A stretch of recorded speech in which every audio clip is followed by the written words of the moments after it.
and we're going to give you a chance to talk with him at 591-5656. Weather-wise, in fact, we were just talking again, and this being October is your busy time of the year. Whether or not people are psyched up about ghosts and hauntings is just, as you say, kind of in the air. And Halloween at the end of the month, you are on the lecture circuit and, of course, continuing with your tours. Do you find that people are seeking you out at this time of the year more so than in past years? Do you think we're becoming more open to this phenomena? Over the years, and I've been running tours now since 1973, over the years, people have really turned around. They've really changed in their attitude towards the acceptance of ghosts. And not only the acceptance of ghosts, Johnny, but I think the idea that Chicago doesn't have to take a backseat to anywhere else in the world when it comes to great ghost stories and weird occurrences and strange legends and tales and things of this sort.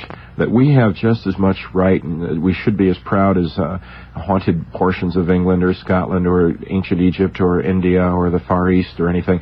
We don't have to take a backseat to anyone else in the world because we've got it all right here. We've got a little bit of everything when it comes to psychic phenomena occurring here. In the area of ghosts, we've got hitchhiking ghosts, ghost lights, we've got haunted murder sites, Indian burial grounds, a little bit of everything taking place somewhere, not far from where the listeners are tuning in tonight, the radio. There's a ghost somewhere nearby about to happen. There's a psychic spot nearby about to explode. Now, as far as people's acceptance is concerned, and I know, well, let's back up for a moment. How long have you been involved as a professional ghost hunter? And what were the events that led you to really concentrate on this as your life's work? Well, I had constantly been reading books on the subject, visiting haunted sites from high school days. And while I was at DePaul University, and I earned a BA and MA in English Literature at DePaul, I often wrote term papers, wrote class papers for my professors on aspects of ghosts and strange phenomena, the supernatural in literature, the occult, anything to do with the strange and unusual side of human nature. My BA and MA are in English Literature. I was a geography minor while at DePaul. And it was my geography professor who finally introduced me to a potential way of using this information, because Dr. Houck, the head of the geography department at that time, asked me if I would put together a tour of haunted and unusual sites around Chicago for the DePaul Geographical Society to be sponsored and run by the Society for Halloween weekend of 1973.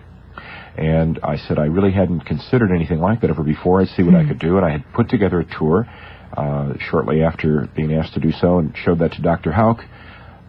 That tour left DePaul's campus with a full bus on October the 27th of 1973, a full bus and 200 people on a waiting list. Oh. And I rented 2 buses of my own to take care of the overflow. Those were run in December of 1973. And by the time good weather and spring had rolled around for 1974, I had more people on a waiting list, began to advertise in some local publications. And it was in the spring of 74 that I began to be invited to appear on local radio and TV talk shows. WIND was one of the first stations to invite me to appear. And I've been coming back ever since. In fact, I think I've been back here without fail about every 2 months or so here at WIND. I think I've been for the last 8 years or more. I've been here about every 2 months, every 8 to 10 weeks. And, of course, and you continue to have new things to tell us. Continuing to have new things to tell you. And what I really enjoy doing, of course, is when I do travel to either other parts of the country or out of the country to phone in those stories from other sites. But I was really amazed, not only at the success of the tour and the public acceptance of my concept here of local things, but the public has really turned around and really taken the idea that Chicago's a very special place, a very haunted place to heart, and really moved along with it. There's a certain amount of fear when you talk about ghosts, but at the same time, I think every one of us has that basic curiosity. Off the air, I was saying, now, if I go out on one of your tours, I want something to happen to me. I want to smell roses. I want to have a cold flash, anything. I'm just an experience is going to reinforce in my mind that there is, in fact, something like a ghost out there somewhere. And I think many people have that same curiosity. Many people do, Johnny, and I think part of the thing is that people can intellectually perhaps believe in ghosts. They can they can make that rationalize. They can make that judgment mentally that yes, I do believe in ghosts, but it's when that one incident does happen, then you're just pushed over the ledge, and you have to come to grips with it, and you have to reorder your priorities and say, hey, there really are such things in this world. There's a lot more in this world than the material side. There's an awful lot going on. We're talking with Richard Crowe this evening on Talk Radio 56 WIND. 15 minutes after the hour of midnight, Richard is going to be visiting with us this Monday morning. If you have a particular situation, an experience that you've had, on the program, I believe it was a few weeks ago, you were on with Steve King.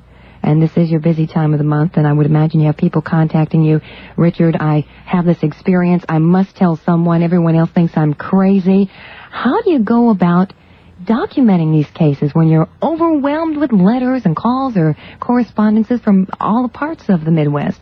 How do you begin saying, okay, now this will be my story I'm going to work on, and I'll put these two on the back burner?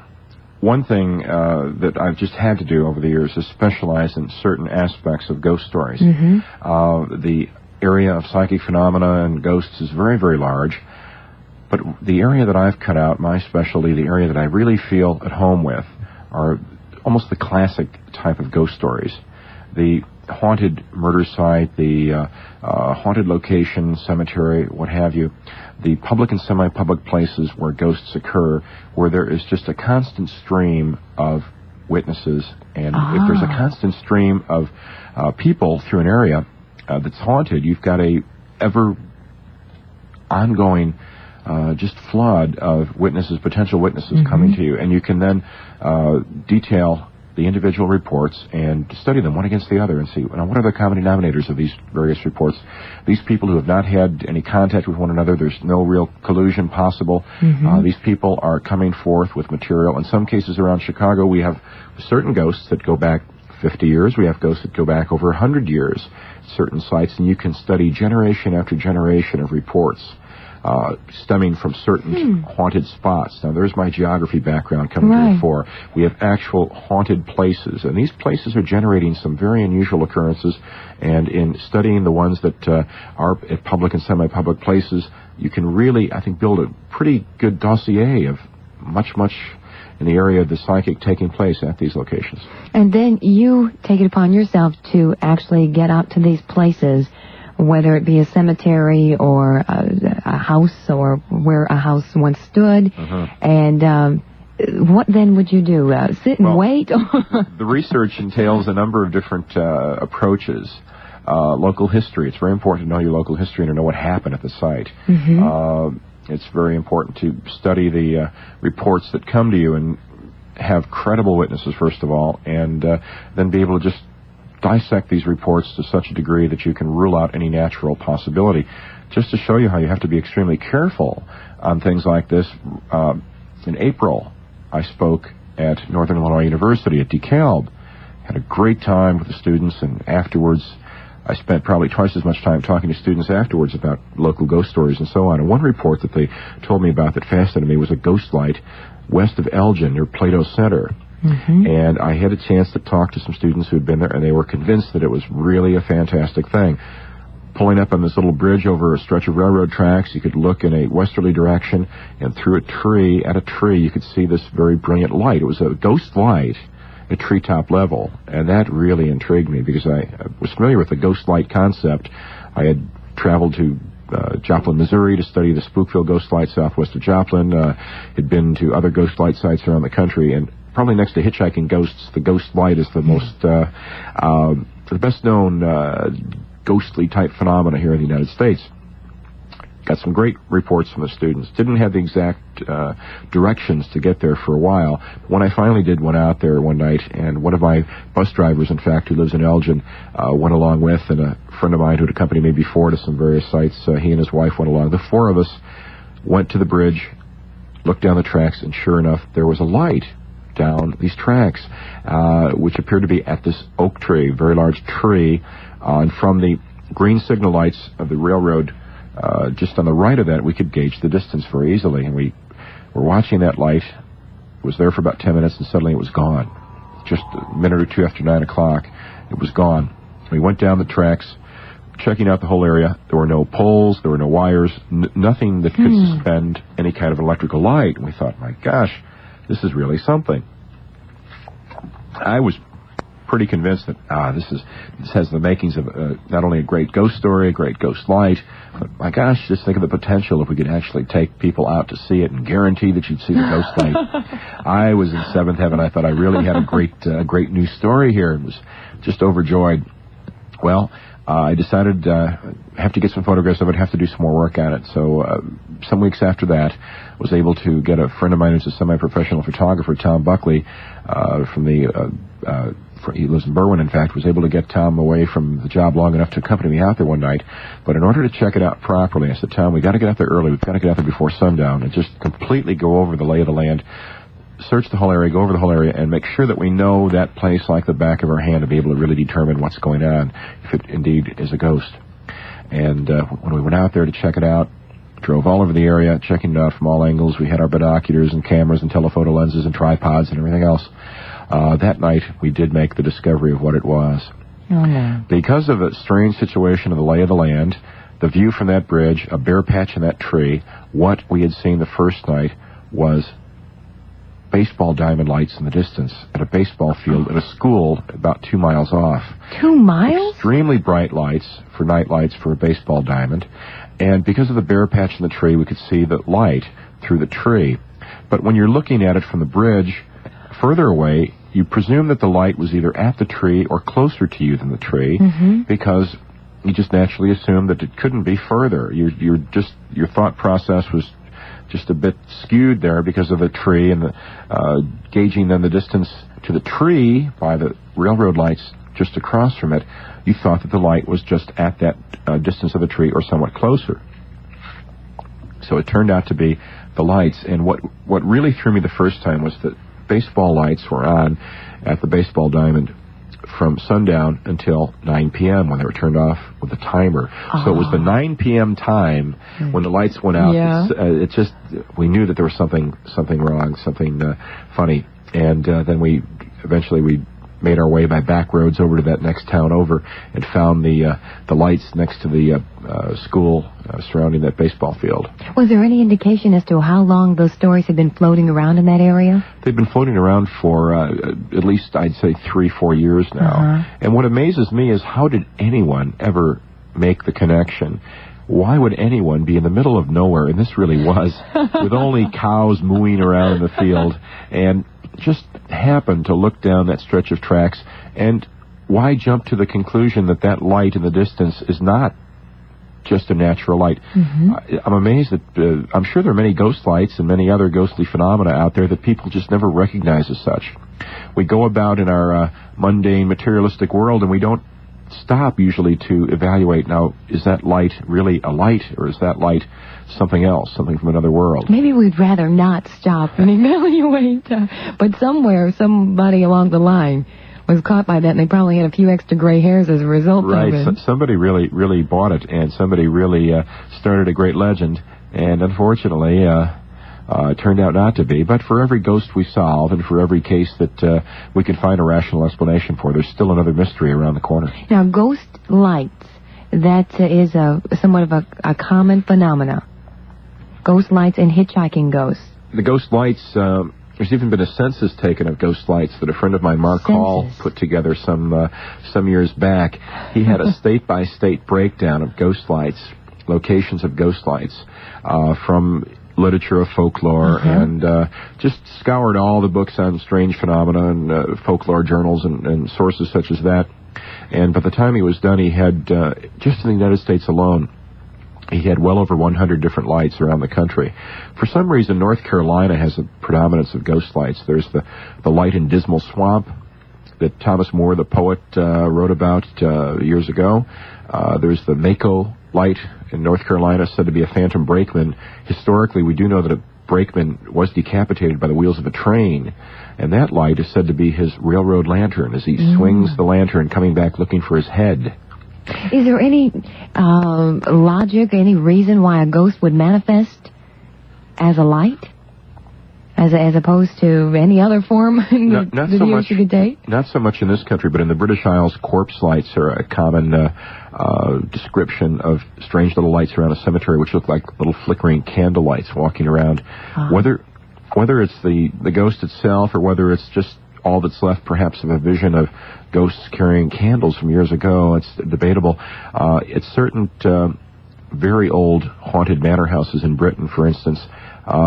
It appears that the full-fledged ghost of the gray lady or the green lady or the white lady, what have you, eventually wears out, and instead of being a full-fledged apparition, eventually it just becomes a little tiny flickering light coming down the stairs.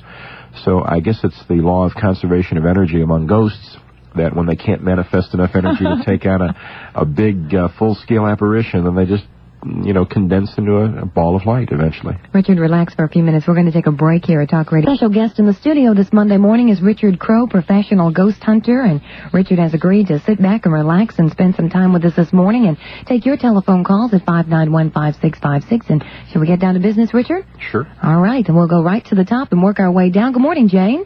Yes, good morning. Hi.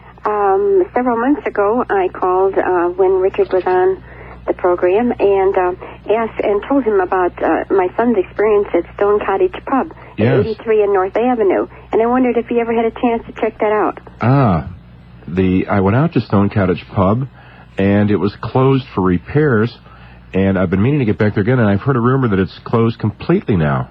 Well, I was there about 2 weeks ago on a Saturday at Grace's Bit of Ireland, which is just across the parking lot from there, and there was a sign out there, and it says closed for remodeling. Gee, it's still closed for remodeling then. Yeah, maybe they're trying to get rid of the ghost. Jane, I wasn't listening that night. Can you kind of summarize for us the experience? Oh, yes. Oh, my son, it was about the third or fourth night that he had worked at Stone Cottage Pub, and he was working as a cook. And he went upstairs to change his clothes after his, his turn of duty was over, you might say. Mm-hmm. And it was a bed. This is a home that's been made into a restaurant. And upstairs is the changing room. I suppose it was one of the bedrooms or something. And he didn't know anything about the history of it, which he found out later about it, because while he was up there, he was changing his clothes, and he was washing his hands, looking in the wash bowl, washing his hands in the wash bowl, and glanced in the mirror up over. And he saw this light, like, way back in the mirror. And he sort of glanced at it, and he went on, busy washing his hands. Then he looked up again, it was still there, and he turned around behind him to see if there was something behind him, and there was nothing behind him. He looked back closer, got his face right up close to the mirror to look to see what it was, and it was an old woman's face looking out at him from the mirror.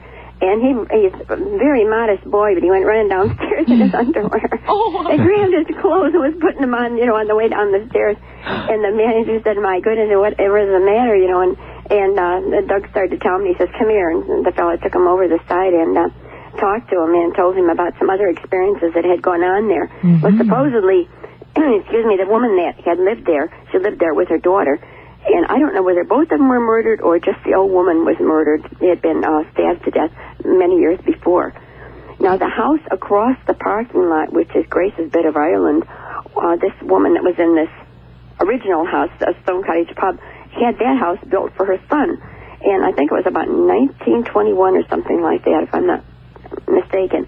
Well, I am a customer quite frequently of Grace's Bit of Ireland. And one day I asked her, I said, do you have any of the weird experiences, that happened like across the Stone Cottage?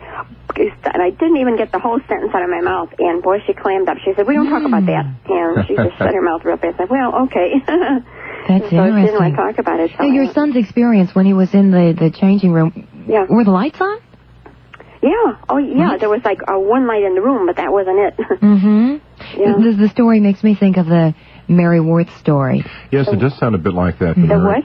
The vision of Mary Worth in the mirror. The old belief that if you go into a darkened room and chant before a mirror with your eyes shut a set number of times. I don't think he even knows that story. Because my son has had some other weird experience. In fact, their whole family. I mean, I started writing all the dumb things down and strange things that happened with all our pets and different members of the Good family idea. and things. I've got about 35 of them listed. Oh, if you could send me a book. Send me a rundown of your psychic experiences, I'd like to see that. And do keep that diary up to date. Yeah, that is an excellent idea. I'm really sorry to hear that the Stone Cottage Pub hasn't reopened, because when I went out there to check it out, which was some time ago now, because it was shortly after you had told me the story on the radio last time, I went out there and it was closed for remodeling, and as I mentioned, I have friends out that area, and I keep saying, did it open up? Did it open up? And they said, no, it's not open. Well, I can't imagine why it would close, because maybe they closed business. as a result of your phone call. People rushed out there to experience a ghost.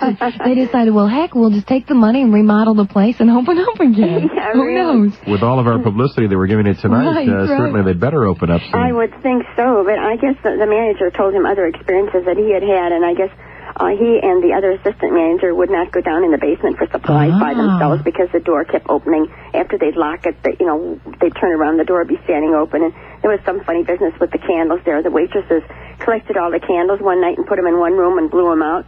Next thing you know, all the candles are going, and they'd hear clunking and clattering around the kitchen after everybody'd gone home and dropping of pans and stuff, and there was nobody out there. Do you have really Richard's... freaked out place. Jane, do you have Richard's address? No, I haven't. Let me take it down. All right, let's give that to him. Richard, you want to go ahead and give your address? Okay. Well, for everybody out there grabbing your pens and pencils right now, we'll give it again later, too. But it's Richard Crowe, C-R-O-W-E, in box 29054. 29054. Chicago 60629. And, of course, I'm always interested in getting new material in the mail regarding haunted sites. But if you want to also take my tour, and I've got a lot of other activities coming up. I have a lecture coming up at Saints and Sinners Lounge, 91st and Archer, the Thursday before Halloween. That's at 8:30 p.m. I've got a lot of things coming up, and I'd be glad to send you a whole packet of literature. Just send me a self-addressed envelope. Let you know what's coming down. With Halloween so close, I have a lot of activities coming up. And, Jane, while I've got you here on the phone, on the air, let me just tell you, if you can't get in the Stone Cottage Pub, there's another haunted restaurant not far from there. Oh, really? Right down Route 83 at 55th Street, just west of Route 83, is the Country House in Clarendon Hills. And it's curious that you brought up the story tonight, because the night I couldn't get into the Stone Cottage Pub, I went down to the Country House. Now, the Country House is owned by two friends of mine, David and Patrick Regnery, and for some reason they never opened up and told me the story until recently. But their restaurant is haunted. Really? By whom? And it's haunted by a woman, a blonde. And what scared my friend David one night is when some of the customers walked back in after leaving, after they were closing at 1:30 after last call, and said, David, who's the blonde up in the window looking out over the parking lot? And David said, what do you mean? There's nobody upstairs. And they went upstairs and checked, and there was nobody there. And it just happened that I was in the area nearby at a wedding sometime after that, and it was a wedding of a girl that I know who's a psychic, and there were some other psychics there. And so I said to the other psychics, let's go over to the Country House restaurant. And I didn't tell them why. I said, let's just go over to the Country House restaurant. And when I got them there, I said, there have been some reports of things here. And those psychics then started to describe a blonde. And they got into it. They said they could feel that there was a woman who had been undergoing some great turmoil at the time of her death and was infatuated with one of the bartenders. And then Patrick Regnery was there that evening, the co-owner, and he was listening to these tales with a great deal of interest. And in checking out the background of the place, they found out from the former owner that a blonde had left the bar. This occurred back in 1959, and had died in an automobile accident. She left the place very upset, died in an automobile accident, crashing into a pole, dying instantly, and that was the last place she left. And they all knew the story very, very well, because there was some talk of dram shop action at the time, so they knew exactly who we were talking about when we said, did anything ever happen here regarding a blonde? And I was in there the other day with my cassette recorder, walking around talking to various waitresses and the hostess, and got some great material on tape. They've been hearing footsteps walking across the upstairs. It's only used for an office, and when there's nobody up there, there's nobody up there, obviously. It can't be accounted for by the mice aren't wearing big shoes and walking around up there. But it was really interesting that all of these things were coming down, and my friends who own the place had not told me this for years. I've known them for a number of years, only did they finally open up and tell me, and it does seem that is a very splendidly haunted restaurant also. restaurants can be very interesting places, very haunted places. Yeah, I was going to say, I think maybe some people would be reluctant in telling that for fear it would be bad for business. Exactly what I'm thinking, yeah, right. Yeah. Jane, thanks a lot for calling this morning. Okay, thank nice you. talking to you. Bye-bye now. It's 16 minutes before the hour of 1. We're talking with Richard Crowe. Richard, obvious question for you. We were talking at the outset about people's awareness or openness or acceptance of ghosts and hauntings and sightings and curiosity, basic curiosity. Do you find with movies like Amityville Horror and now the new one, The Possession #2, and the Poltergeist, that's another one recently, as a result of Poltergeist, in the wee hours of the morning, I've been receiving some strange phone calls. And the reason I say as a result of Poltergeist, because people are calling in and saying, I have a poltergeist in my house. Do you find that movies like this are prompting more people to seek you out and hopefully get answers to their questions, or they just want someone to tell their stories to? Well, the movies, unfortunately, tend to really over-dramatize or perhaps exploit phenomena that is not really, for the most part, anything to worry about, anything to be overly concerned about. Ghosts are pretty much very low-key phenomena. They don't really upset things very much. They're more likely than not going about their own business in their own way, as they have been for many, many years prior to your coming upon them. And I don't really find that the movies accurately portray in any way most hauntings, most ghost stories, things of this sort. Probably the best thing that was done, talking about movies, talking about TV, the best thing done in recent years, in fact it's some years now, was a program that's been broadcast on public broadcasting a few times, Tom Corbett's Stately Ghosts of England. And that was probably the best sound and logical approach towards ghosts and haunted houses. It was all filmed in Britain concerning various haunted houses in England.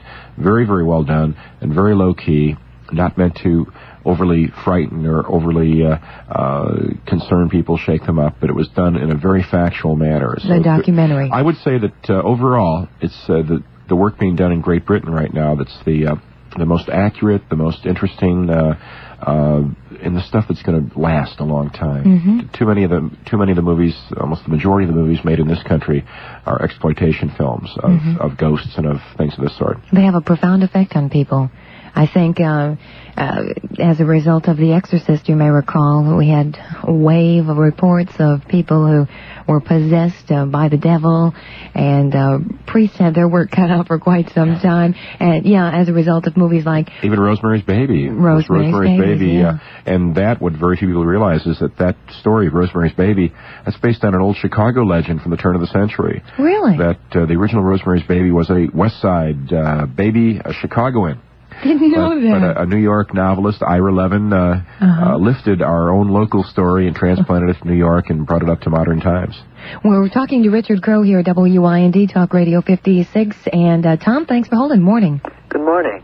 I was interested, if someone's interested in studying ghosts or spirits, how would they go about it? It's a very... Is there courses or books?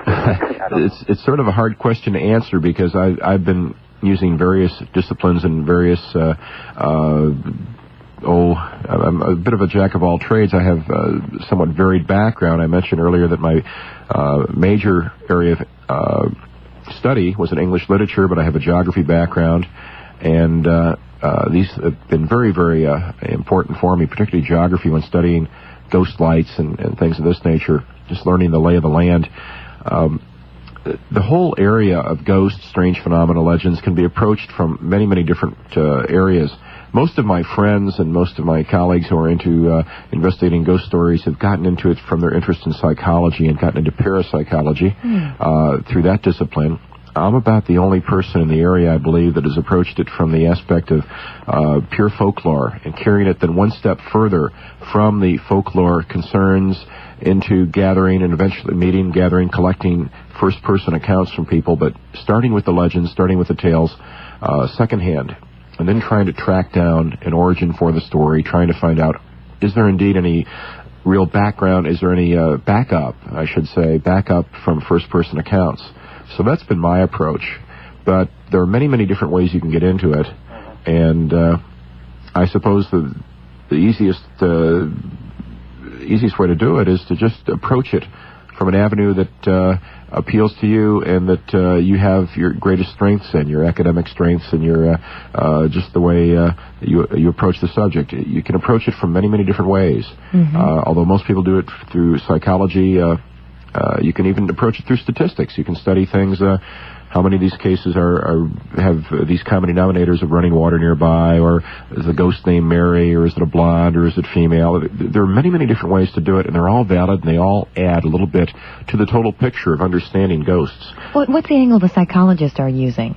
Are they trying to explain why this person is, this ghost exists, or what prompted them to hang around instead of going across to the other world? So the psychologist would be approaching it as an extension of the human mind. Either that this is an external entity produced by a once-living human mind, or some people take the view that it's all produced by the subconscious human mind of the living. Now, that's an approach that's been brought forward very often to explain poltergeist.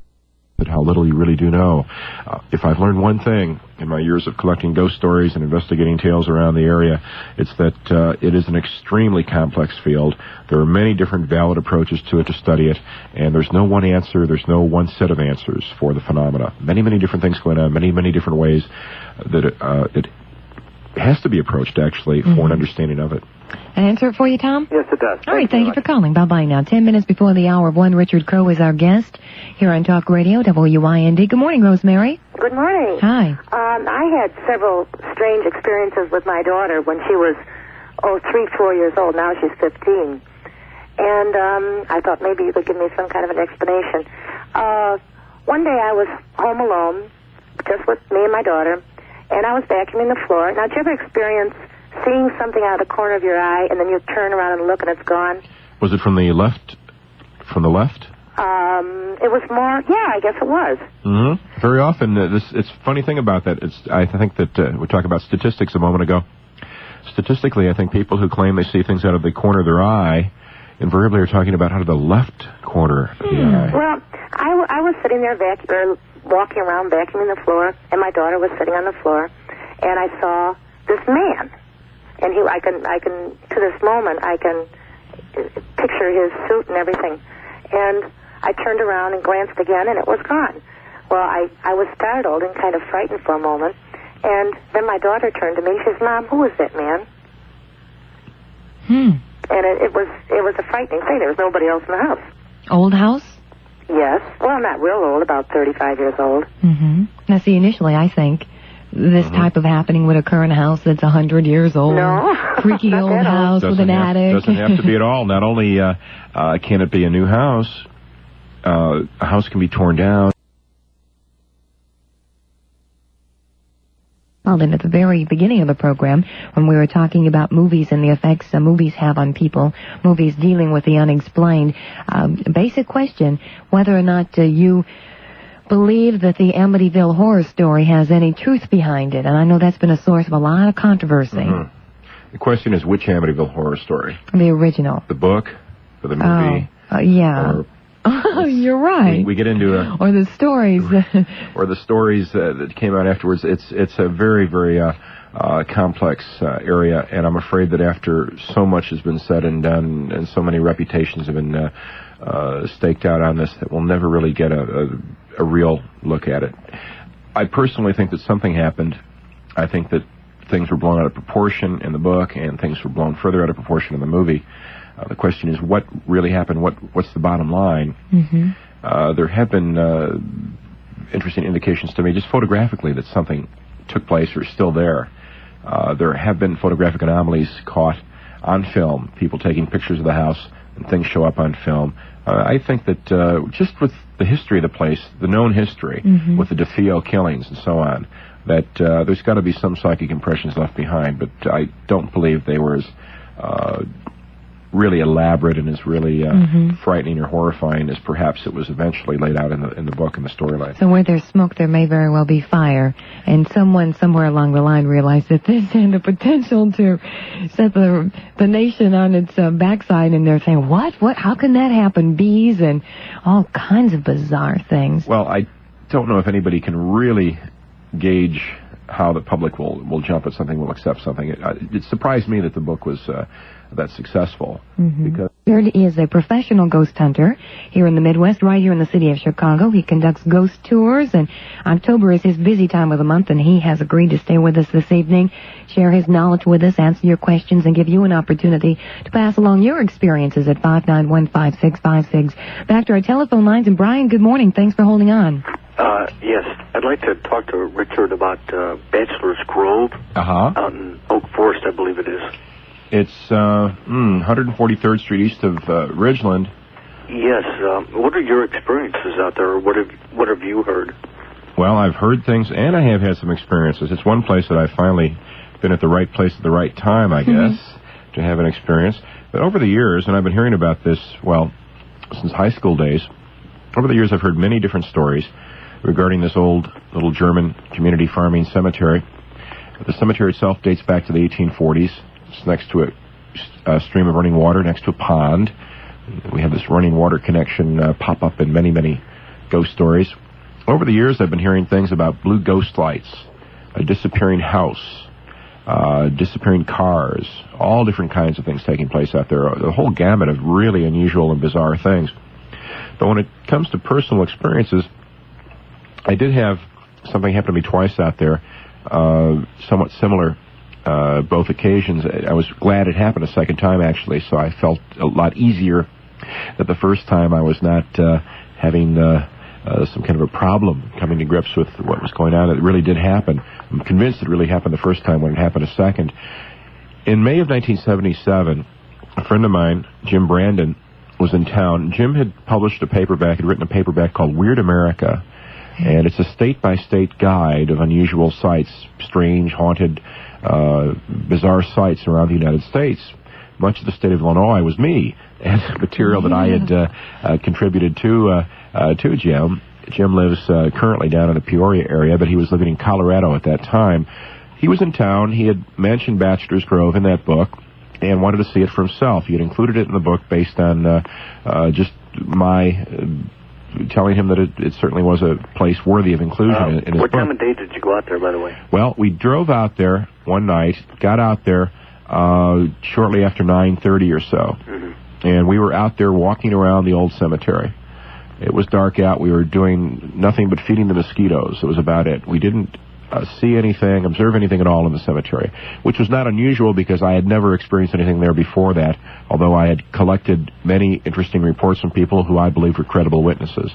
In leaving the place, we began to drive west on 143rd Street. We were just crossing the creek, and on the west side of the creek, on the right-hand side of the road, there was a car parked, and I just swerved a little bit towards the center strip, just to make sure the guy wasn't going to open his door and jump out or something like that. I didn't want to strike the car or anybody getting out nearby, just to be on the safe side. As I passed that car, began to pass the car, suddenly there was no more car to pass. The car disappeared. It was a parked car, all dark. It was there 1 second and gone the next. Well, I just hit the brakes in the middle of the road, stopped, and I yelled, "Hey, Jim, did you see that?" Now, Jim was facing me talking at the time. I can't even remember what we were talking about. I was just so excited about this. And I said, "Didn't you see that car disappear? It was a car right there." He was not facing me, did not see it, and to make matters worse, didn't even believe me. And it really got to me that he didn't believe me. Here's a guy that had just written a book called Weird America, and I brought out to show the place to, and here we were looking for unusual phenomena. And the night that it happens, I'm with a witness who would be a very credible witness, and yet he was facing me, not paying attention, did not see it. He tried to convince me that I was wrong, that I had perhaps seen a car in the rearview mirror and just through some lazy mental process had assumed it was at the side of the road. And I kept saying, "No, Jim, there's no cars anywhere coming towards us or behind us. There's nothing on the road." It was a very quiet moment. By the way, as soon as I stopped and looked at my watch, it was 2 minutes after 10 o'clock. There's just no way I could explain it. I hadn't been overly tired, although we had a sandwich earlier at an Italian restaurant nearby and had a couple of beers to go with it. A couple of beers doesn't make me see things. It was just nothing that could explain what had happened. A little over a year later, in September of 1978, I was driving down Cicero Avenue east of the site, and when I was nearby, had the time, whenever I'm nearby and do have the the time, and I always had the inclination. I drove out there to check out the site again.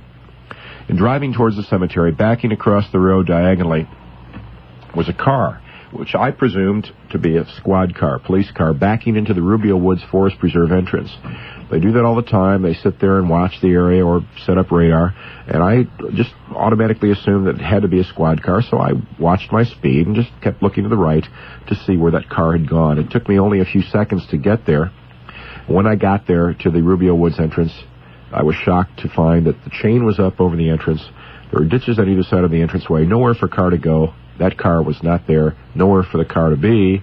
That car had to have disappeared also. So the second car, lights on in motion, backing into the drive.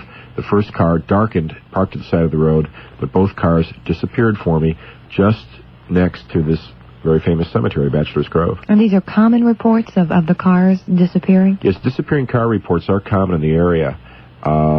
These car reports are very, very interesting to me because it's a little bit more unusual and bizarre than your common ordinary people ghosts. When you have inanimate object ghosts, you're really starting to get into some... Were these late model cars? The second car, the one that was in motion, seemed to be a older car. It was longer and it had the bigger tail lights and so on. Although the curious thing about it is that you see cars all the time on the road. You don't automatically try to figure out the make and model. And when it's gone, then it's too late to try to figure out what it is. Right. In the instance when it's gone, then you're trying to rack your brains. Well, just exactly what did it look like? What did it seem like? That car, I could only see the lights up ahead backing across the road, and I suppose the silhouette vaguely, but not much. The first car, though, seemed to be a medium-sized, smaller Chevy-type car, just a squared-off car, nothing very fancy, but a compact or a medium-sized car, just parked there at the side of the road. Richard, dark in color and darkened inside. Could I share something that happened to me about 15, 16 years ago? At Bachelor's Grove? At Bachelor's Grove, and certainly. It actually ended up on the front page of the Chicago Tribune, and none of us talked about it. 10 of us went out there, 3 in one car and 7 in another car, and we went out there, and it was so dark. You know how that entrance has the trees just overlap each other, and it's so dark in that access road. We got about 30 feet in, and all of a sudden everybody else halt. And one of the cars was an old Hudson, and we decided we'd back in.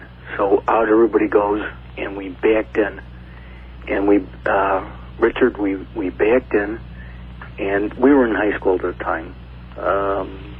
10 kids aged anywhere from 15 to 18, and we saw lights, and this was the first time at that particular site that any of us had ever gone, but we'd heard about this for years. We backed in and went as far as we could because there's some logs that go across the road at a certain point. And we saw some lights in the graveyard, in the cemetery, and we did have a couple of flashlights, and one of the guys flashed his light, and we saw some movement. It could have been our imagination, but whatever. We saw some movement.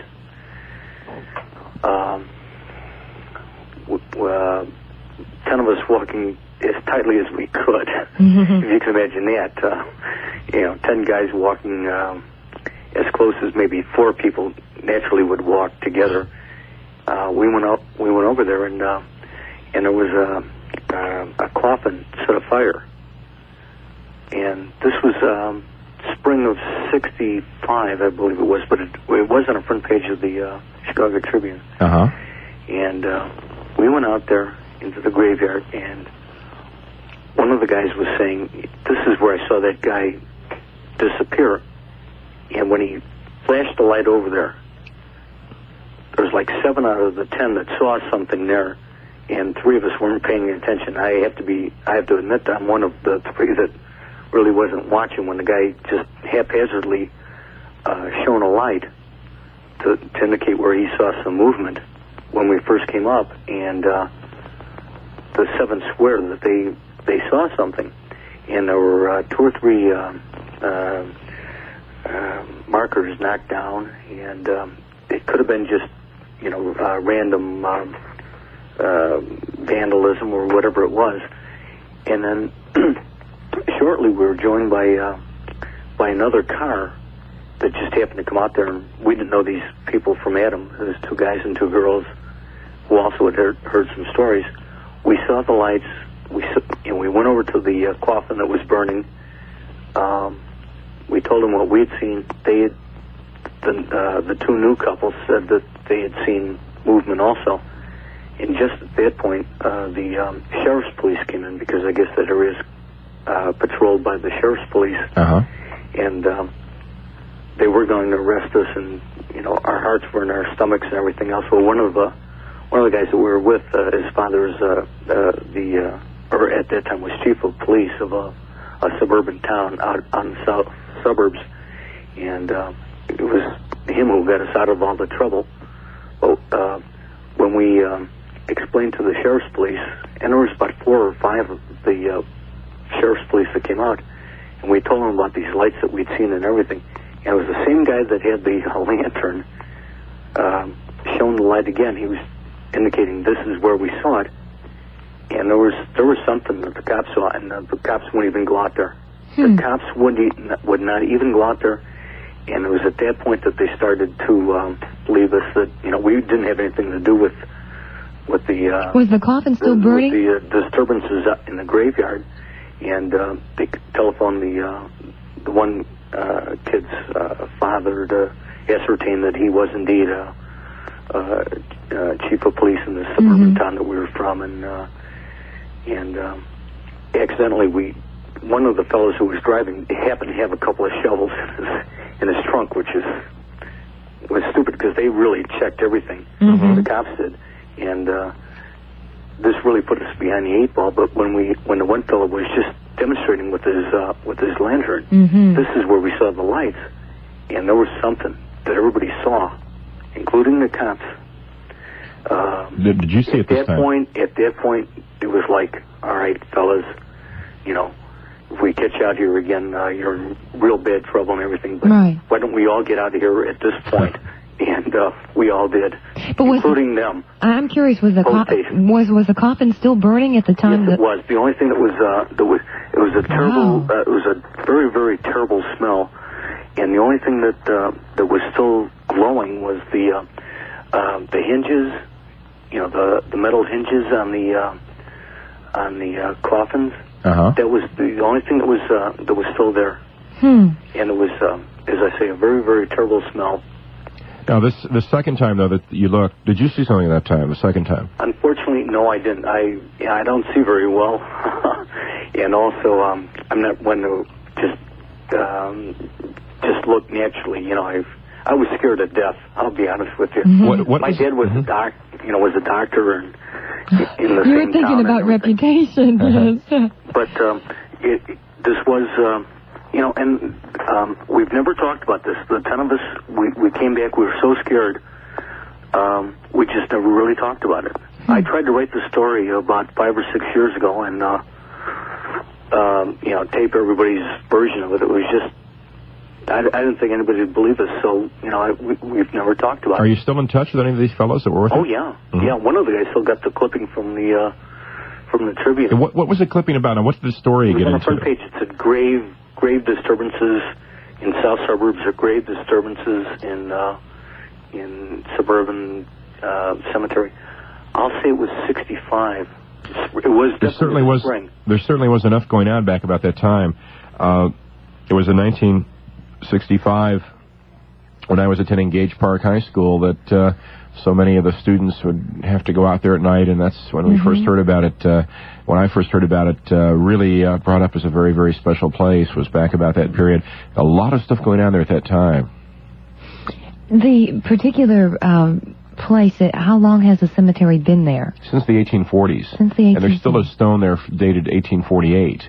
There apparently were some going back even before that time. So maybe stories have been circulating for generations. Oh, very definitely. The stories go back for some time. The whole area is quite quite unusual. Not only the cemetery proper, but from the disappearing car stories, either side of the cemetery along 143rd Street, all through that area. It's a very bizarre stretch of woods and a very unusual site. Mm-hmm. Is that one of the sites on your tours? Actually, I used that on my first tour, the ghost tour that I ran years ago, and I don't utilize that at the moment on any tour. Mm-hmm. I may well go back to it. It's something that's been cropping up again and again in conversation recently. People ask me about that quite a bit. Yeah.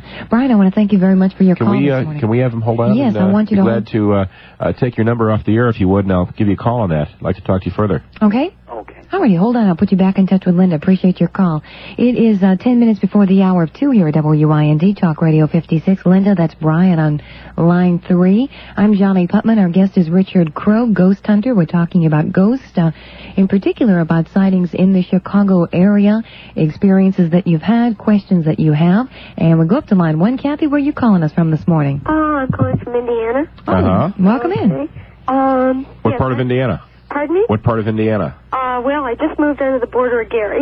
Uh-huh. I was in Maryville. That's a good haunted area, though. Well, yeah, you know what? Yeah. Well, really what I called about is a whole chain of events. And it's really started to concern me because it got into the serious side. My brother was killed about a year ago.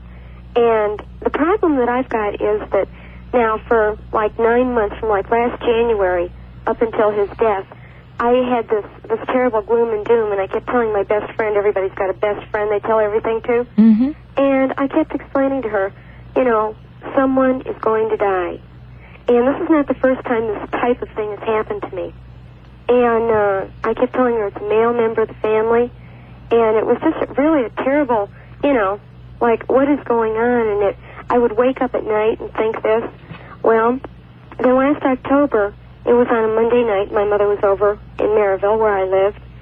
And I turned around to her in the kitchen, and I said, look, I said, because I had told her a few months before that my brother was going to die. And, you know, I said, you have to accept this. And she just kind of looked at me like, hoo-hoo, you know. So then on this Monday night, I was standing in my kitchen, and all of a sudden it hit me. And I turned around and I looked at her, and I said, he's going to be shot. There's going to be some kind of an argument or fight or something. He's going to be shot. Well, this was on the 19th of October. So there was no sign of life at his house for like about a week. And he had talked about going on a fishing trip. So I kind of thought, well, you know, something might be wrong. Go over there. No, don't go over there. Just wait it out. And it turned out that he was murdered in his house. And the thing that really, disturbed me was that for a long time I felt like this time if I had called and warned and done something, could it have been different?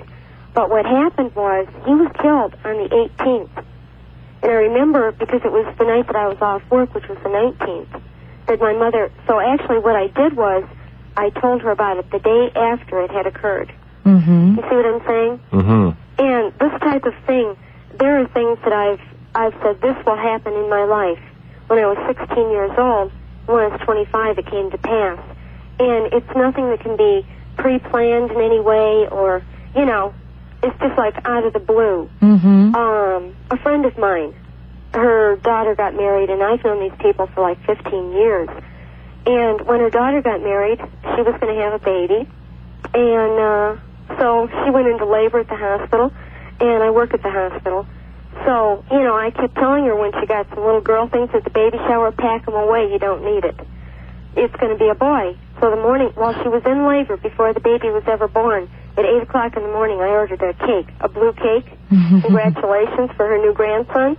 Mm-hmm. And sure enough, it was a boy. Did you have experiences, psychic experiences as a child?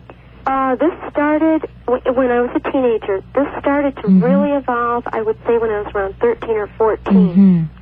And really, it's something that has always really disturbed me because I can't figure out exactly how I know what I know. And then when it turns around and it happens, and maybe there's a great time lapse, or maybe I'll dream something 2 or 3 or 4 times before it happens, but then it happens.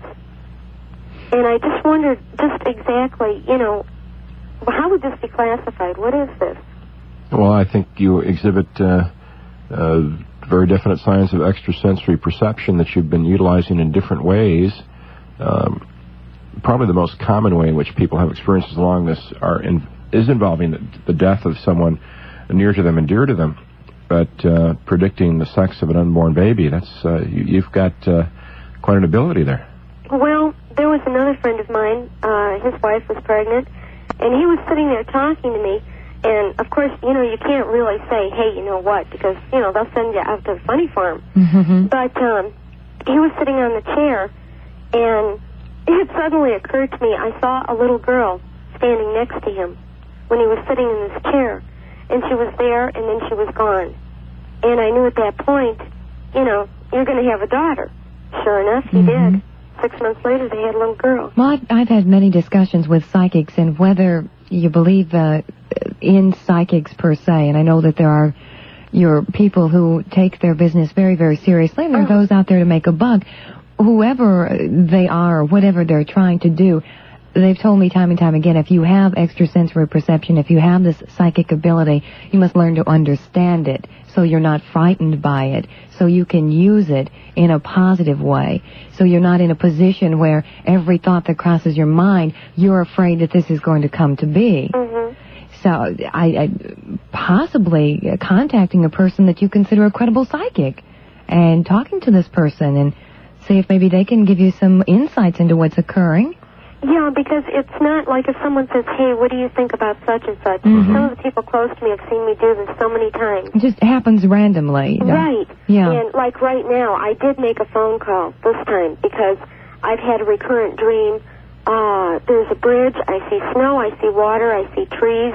I see the bridge is out. And a couple of my friends and myself. But yet I can't put the whole thing together in context. I think one reason I can't put it together is because both times that I had the dream, it frightened me at the time when I woke up. I thought, oh, now what? Right. Especially since this thing with my brother. Mm-hmm. You can't place the bridge, though. No, I really couldn't, and it's really strange. And one thing I realized was that she and her daughter and myself, after that, were in this building, and I realized that I was talking to them, but they didn't answer me. And I'm trying to put the whole thing together, but I did call her on the phone and told her to be real careful this winter. Mm-hmm. And she knows. It was her grandson I told her about. Well, try and see. Perhaps you can channel this ability and maybe be able to determine where that bridge is. Mm-hmm. Is there any way to stop this? This has been in my family. There are a couple other relatives. Mm-hmm. I've had people ask me many times, can I stop having experiences like this, whether it be ghosts or whatever, and I'm afraid, or don't be afraid of it, but I guess you're going to have to come to grips with it. You're going to have to come to understand it. Yeah. Is the thing, because there's just no way that you can do away with it. You're born with it. It's really a gift. You're born with it? Well, I feel that way. I feel it's a gift that you're born with, or it's a talent that you're born with. And whether you have an ear for music or whether you have a flair for doing certain things with your life, no matter what it is, this is something that is a God-given attribute, and you're going to have to come to grips with it. Don't be frightened of it. Don't be afraid of it.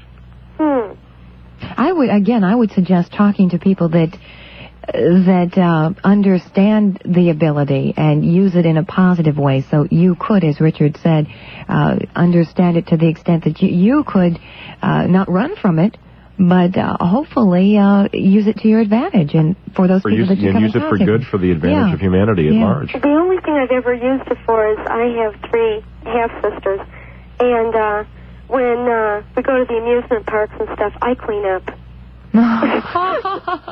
I mean, that sounds terrible, but I do. The last time we went a couple months ago, we came home with 5 stuffed parrots and, just a whole bunch of stuff. And it's kind of, and the littlest one, she's not aware. She's only 11. She says, I don't understand. How do you do that? Because she said she wanted a doll, and I said, okay, come here. And I went over and I said, that one. Put your money right there. And we got the doll and walked away. And she says, I just don't understand. Yeah. Well, I really don't either. Yeah. But you still do seem to have some positive feelings about it. And I think that's what you should really reinforce, the positive aspects of this gift. And who would be a credible person to talk to? Because really, what I find is an awful lot of, hand me $5 and I'll give you a reading. Well, that's what I was saying earlier. It's really not credible. Yeah. There are some people that I feel very, very strongly about, people who take their gift seriously to the extent that they have put themselves up in a position to be studied and researched because they at first did not understand it either. I tell you what, Kathy, if you hang on for a second, I'll get your number and your name off the air. And who knows, someone may be listening that would be able to put you in touch with an organization. Richard, I know that there are organizations throughout the Midwest. Organizations and individuals, and I wouldn't want to recommend one because I would recommend a few and let you talk to a number of people and then make your own decision who you think would be able to help you. Yeah, because it is something that has really come to be a very much of a disturbance to me. Yes. When you pick up, unpleasant thoughts from somebody and you turn around and look at them and think, how dare you, And it's a random thing, nothing I pre-plan, and I really have no idea how to handle it or how to gear it or what to do with it. Right. Hold on for us, okay? Okay. All right, good. And we'll put you back in touch with Linda. It is a minute after the hour of 2 here at WIND Talk Radio 56. Richard, sit back and relax for a few minutes. Take a breather.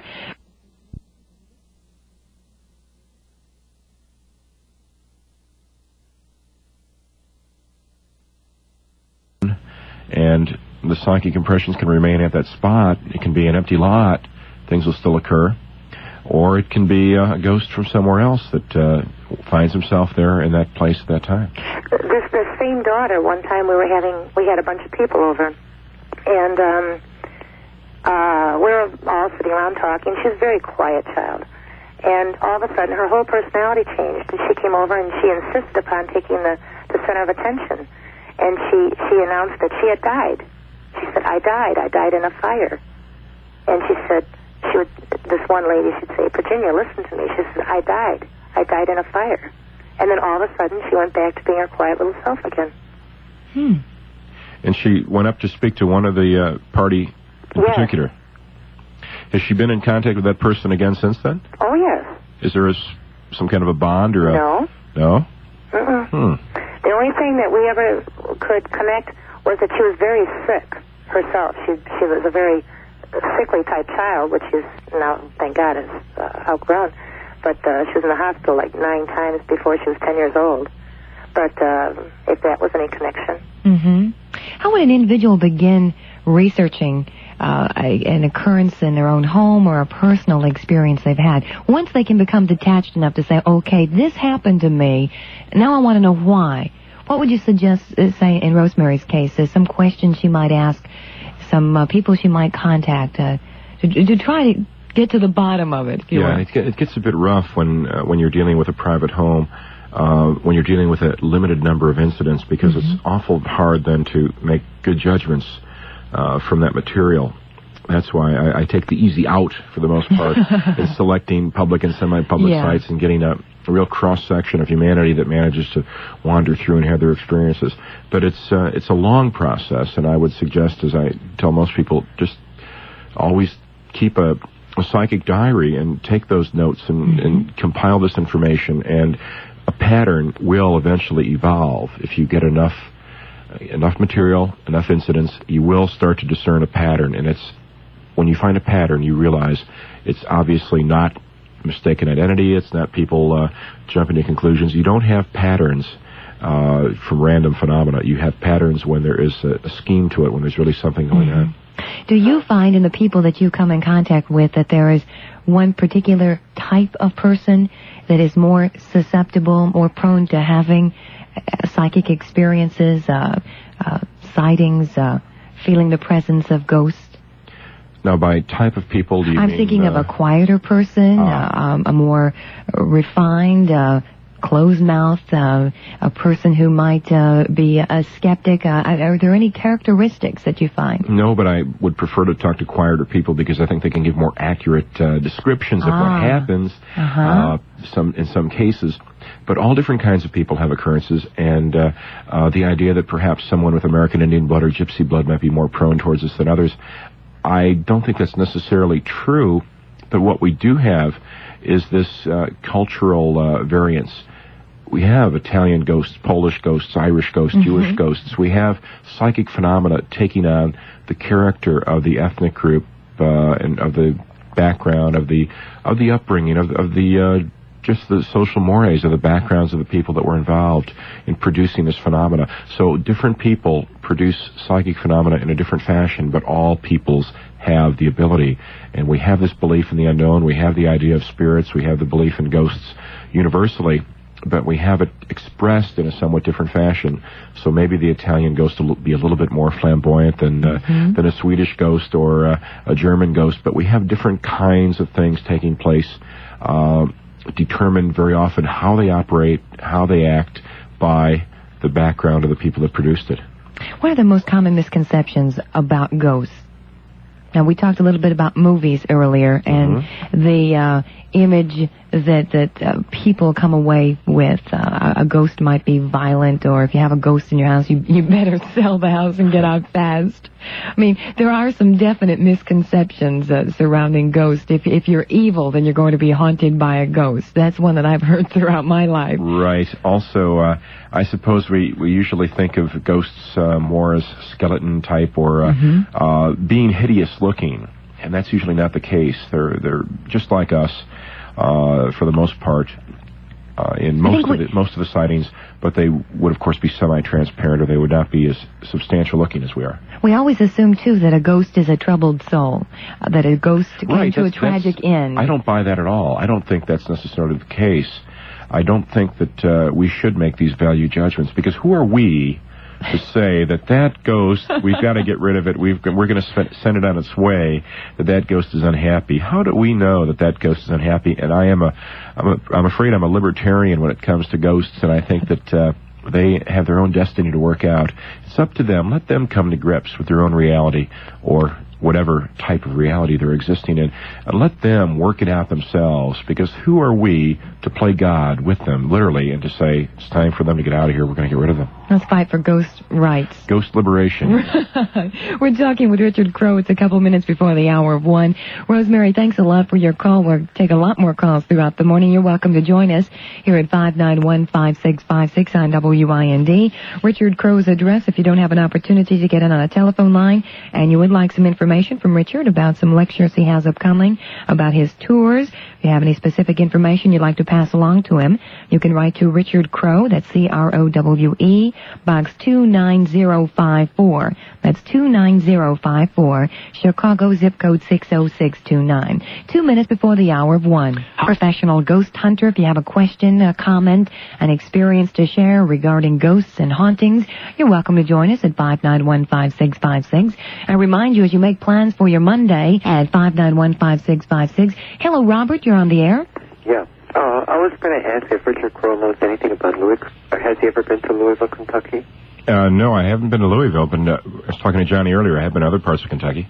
Because, I believe I might have been there years ago, but don't recall it. If you ever get down to St. James Court, you'll find about 7 or 8 haunted houses there, and people are very eager to talk about it. 7 or 8? Yes. In a small area? Huh? 7 or 8 in a small area? That's right. It's called St. James Court. Are they all related, these ghosts, or? I don't think so. No, but it's like 5 on one side and a couple others on across the street. Your local ghost hangout. Right. But when I was down in Louisville, Kentucky, we were going down a road called Cherokee Road, which goes through the woods. And our little car, which is the Honda, was lit up by a car behind us, and they had bright lights on, and we thought that was very stupid. And I turned around to look at the car, and Tony, who's driving, is looking through the rearview mirror, and his wife turns around to look, and all of a sudden the lights went out, and the car didn't turn around or anything, and there was no car, and our motor died, and we just went cruising down the hill and came to a dead stop. We get out and we push the car, and this is our first experience with a ghost car. No, your car stopped. Yes, the motor just blanked out. Could you get started again? Yeah, we had to push it. Did you ever have trouble like that with the car before? Oh, never, no.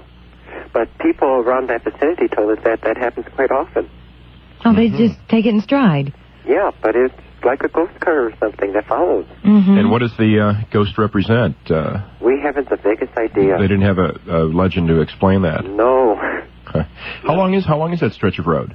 Oh, it's pretty long. I would say it's about 2 or 3 miles long. And the point, how long did the car follow you? About how? Oh, he followed us for about 5 minutes.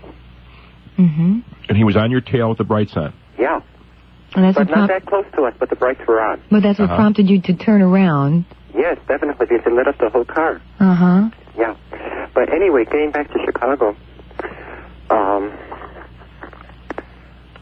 I have a client. I don't know if you ever approached Richard Crowe or not, but did you ever hear of a lady who was driving down Roberts Road behind Resurrection Cemetery? And she came across a girl laying on the road with blonde hair or whatever.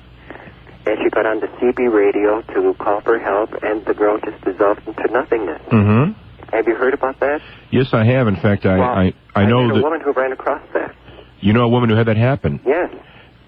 That's very, very interesting because I know that story, but not from the woman. I know it from the policeman who responded. Wow. And there was a two-man squad car that responded, and the policeman in charge happened to be a good friend of mine, and he called me up a few days later all excited to tell me what happened, that he had responded to the CB radio call. You're kidding me. That there was a body at the side of the road, and he said when he got there was no body, and the girl was in tears as she told him that the body had disappeared and dissolved away as the police car was coming to the distance. The body disappeared. Now I have one question because you might. You do know this person? Pardon? I say you do know this woman. I know her as a client. Right. But anyway, I'm going to ask you a very stupid question, but it really has me shaken. Has anybody ever said anything about the water tower? Yes, indeed. Well, not only has it been said, it's been written in Finis Farr's book on Chicago. He mentions that the water tower is haunted by a shadowy figure of a hanged man. Oh, God, yes. Okay. So I feel normal. Anyway. Have you seen that? Well, I could swear, and I have people that I told it to, and I didn't read it anywhere. Uh-huh. And it really shakes me. But anyway, you've had some incredible experiences, Robert. This is a very unusual call. These are some strange coincidences here that you know the woman. Yes. Well, I'm an astrologer. Maybe that's why. You're an astrologer? The people you hang around with possibly are open to telling you about these things? Maybe I'm more prone to meet these people, right? I see. Right. But anyway, I live on Webster, and in an old house, and we have a Christmas ghost, if there's such a thing. A Christmas ghost? Right. Ghosts pick and choose when they want to come around, so Christmas is as good as any time. Right. How long has this been happening, Robert? For about 2 Christmases now. Mm-hmm. Yeah. You looking forward to this Christmas? Pardon? You looking forward to this Christmas? Definitely. Yeah. And our street, Webster, used to be called the Silence. I'm wondering. That's fascinating. Well, as Richard said earlier, if you have a chance to jot some of this information down, mail it off to us. Yes, sir. If you could hold on, I'd like to get your number and give you a call on that. Definitely. Okay, good. Okay. Hold on for just a second. I'll put you back in touch with Linda, and appreciate your call this morning. Linda, that's Robert on line 5. If you take a number for him to pass along to Richard Crowe. 13 minutes after the hour of 1, I found it humorous. Robert said, basically what I hear time and time again in talking about unexplained or the unexplained. You mean I'm normal? Thank you for making me feel normal. And I would imagine that you come across people that say, thank you, Richard. I can talk about this openly. I suppose it is a good mental health here, finally, to realize that these things do happen. One more word on that water tower, though, Connie, because it's obviously such a landmark here in Chicago, and so many people see it. When you're window shopping in North Michigan Avenue, window shop for the ghost in one of the windows. The water tower was built of pale yellow Lamont limestone, and it has a very distinctive canary yellow look to it. And now that Mayor Byrne has put new lights around it, it's just remarkably lit up at night. Very, very attractive sight. Well, that same stone, for some reason, seemingly attracts ghosts. And there are other buildings built from that same stone, also haunted. And it's caused me to really wonder whether or not maybe certain kinds of constructions can attract ghosts or produce things more than others.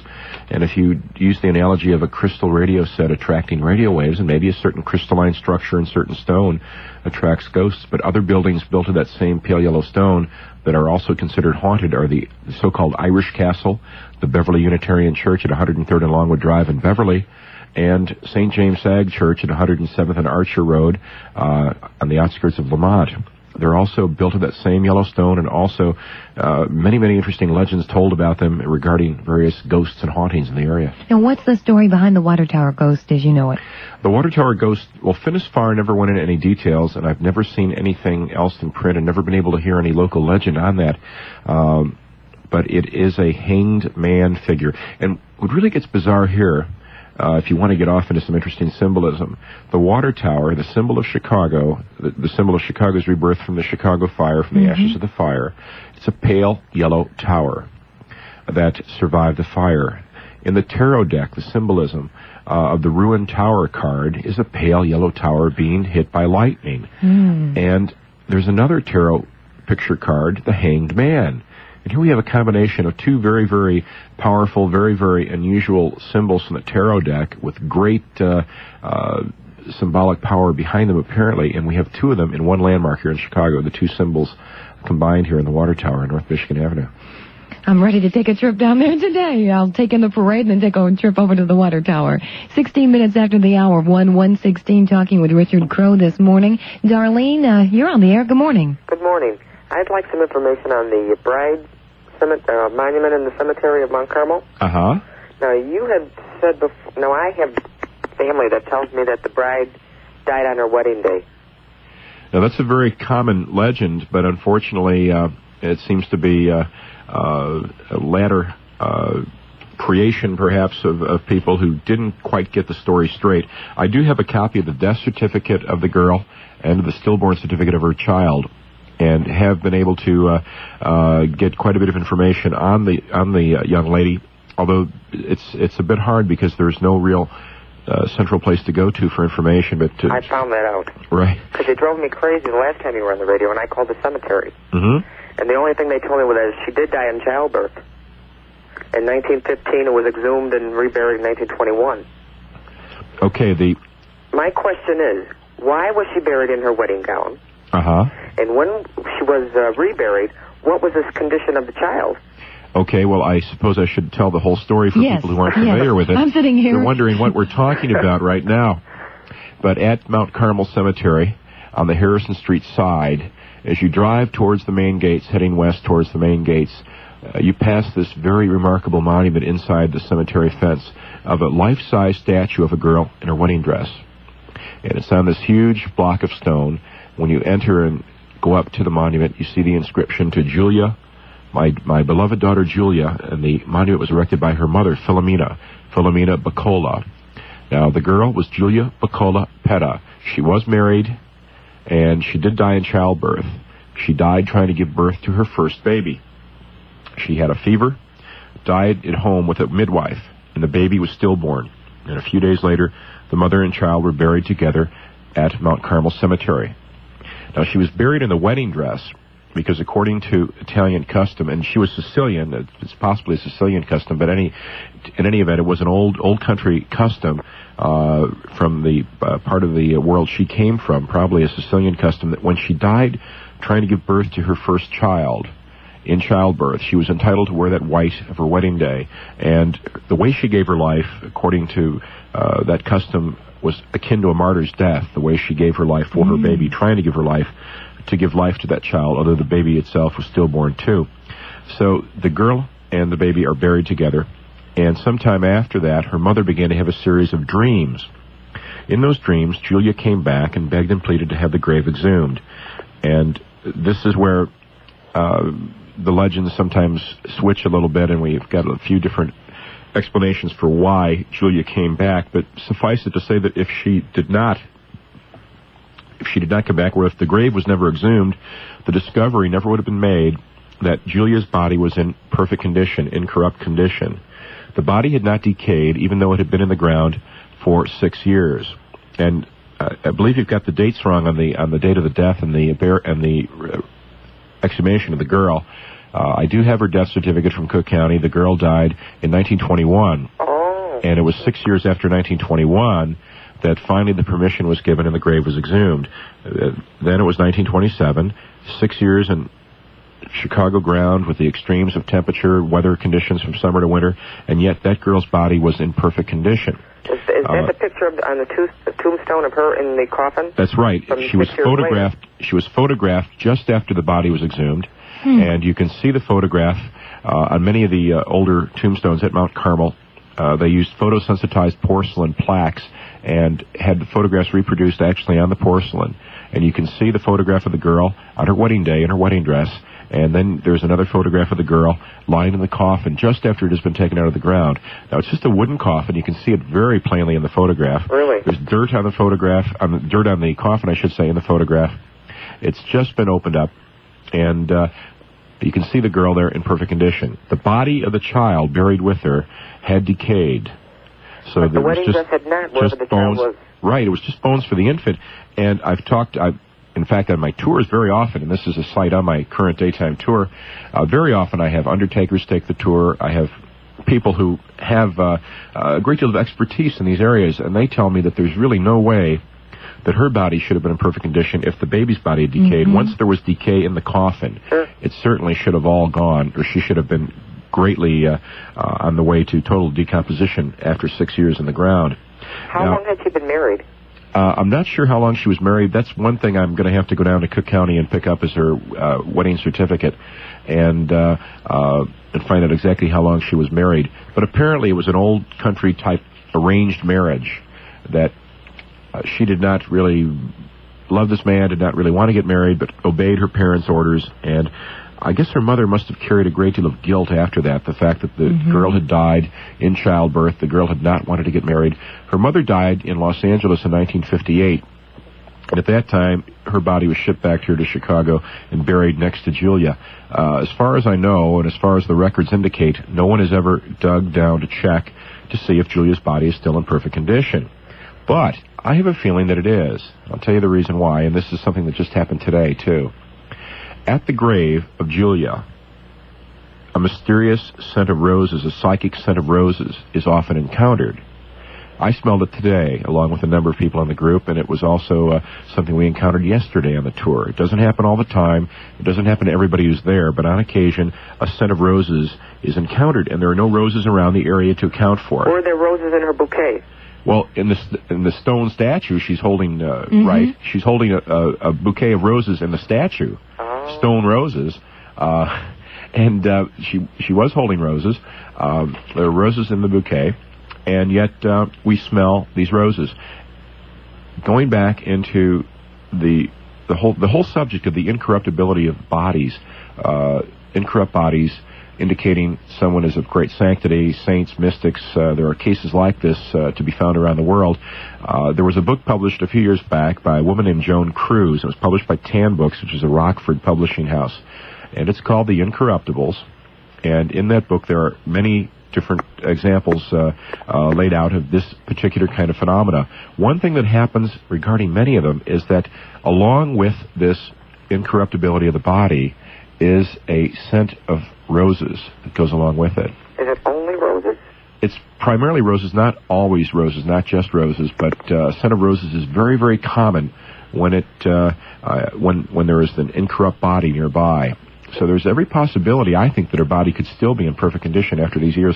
It's certainly something that has happened in other places around the globe. Bodies have been in perfect condition for 100 years and more. So it's nothing. It's especially significant, though, that she's holding the roses in the statue. Yes, it's not. You would think that perhaps maybe somebody can psych themselves into thinking that they're smelling roses, but it is a very distinct odor. And why was not her married name put on that tombstone? Well, because it's all in Italian except for her name. Right. The key to that is to be found in the autopsy report, that her family blamed her husband for the girl's death. And there was bad blood between the two families afterwards, and her mother had the girl's body buried there at her family plot at Mount Carmel Cemetery. So at the time of the burial, and it's an elaborate monument, as you know. Really? A very elaborate monument. At the time that was done and the inscriptions were made, there's no mention of her married name, no mention of her husband. And from what I gather, no mention of the child. And no mention of the child either. Well, it was a stillborn infant, and the certificate I have on that Doesn't even mention it was male or female. It was not named, so it was stillborn, and according to Catholic belief, then the baby was stillborn. It could not be baptized, and so would not be given a name. In 1927, did this make the newspapers? Apparently not. Apparently it would have only been something to be found among Italian circles. Now today, that would be front page news if that happened. It certainly would be.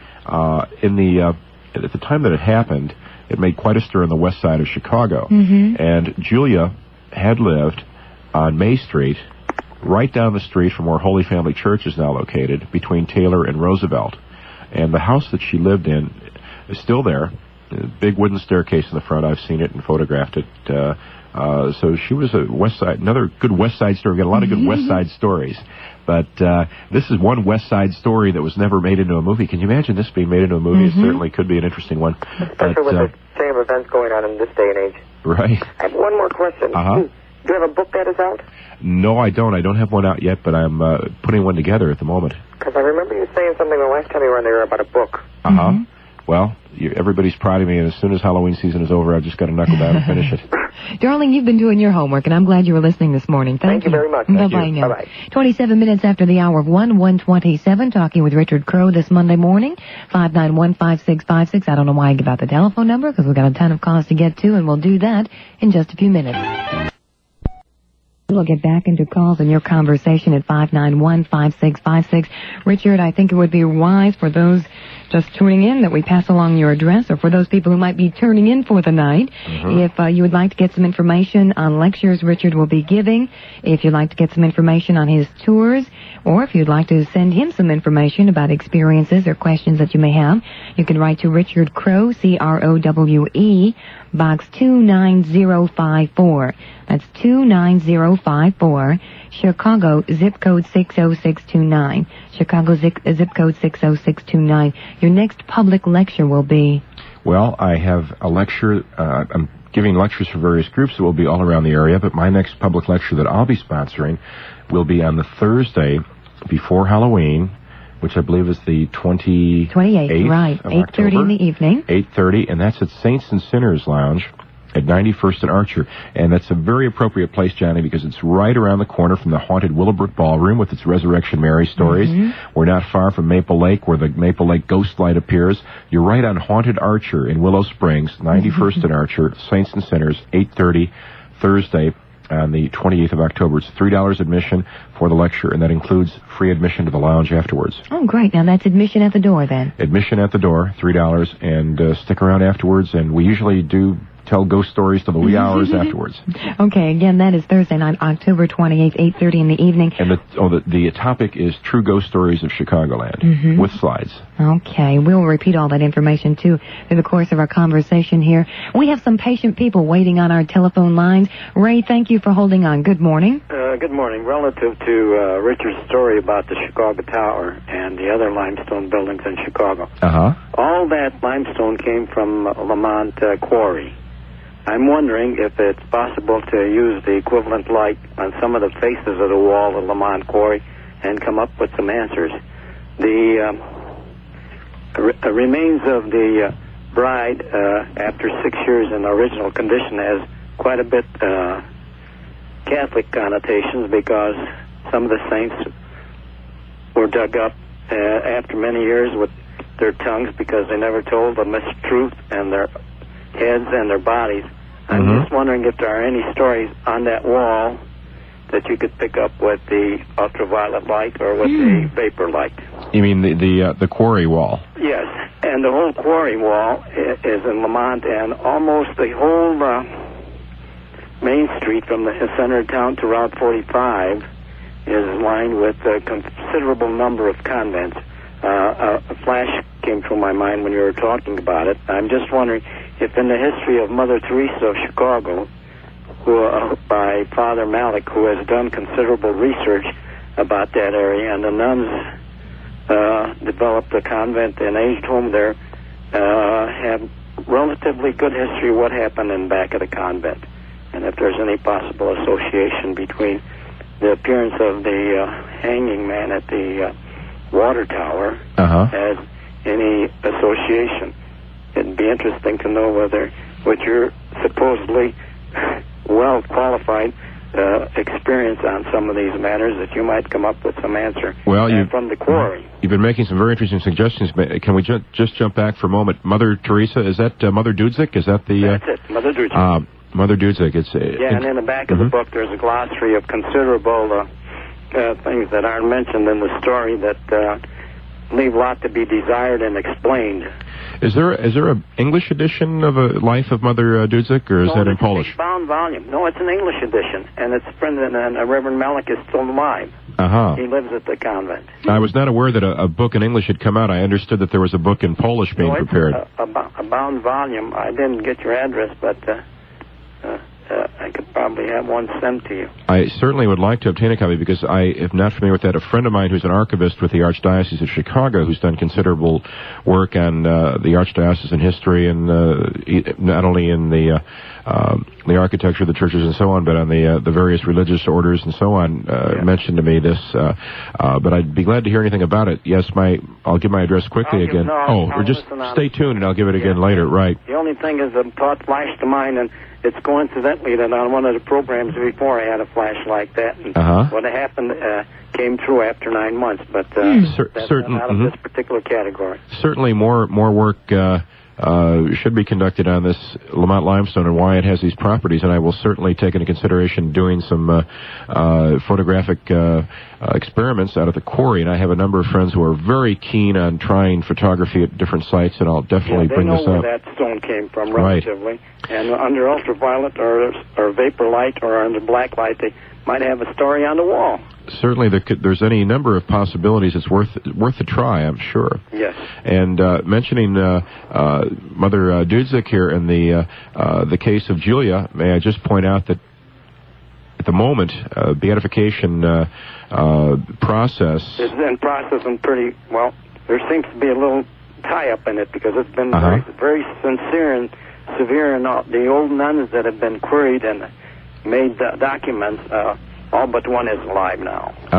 One that died 2 years ago was a very personal friend of mine. But what would be of interest to listeners is we talked about the exhumation of the body of Julia at Mount Carmel. Her body was found in perfect condition. Yeah, well, Sister Mother Teresa's was exhumed, but her body wasn't intact, nor was the coffin, but the metal handles are on display at the convent. It doesn't necessarily mean that a person is not a saint, but what should be of interest to our listeners is that is the first step in the beatification process in the Catholic Church, is to exhume the body, to check and see whether or not the body is in perfect condition. It is not an infallible sign that a person is a saint, but it's happened many times in the past. It's hard for the Church or any of the hierarchy to admit the miracle.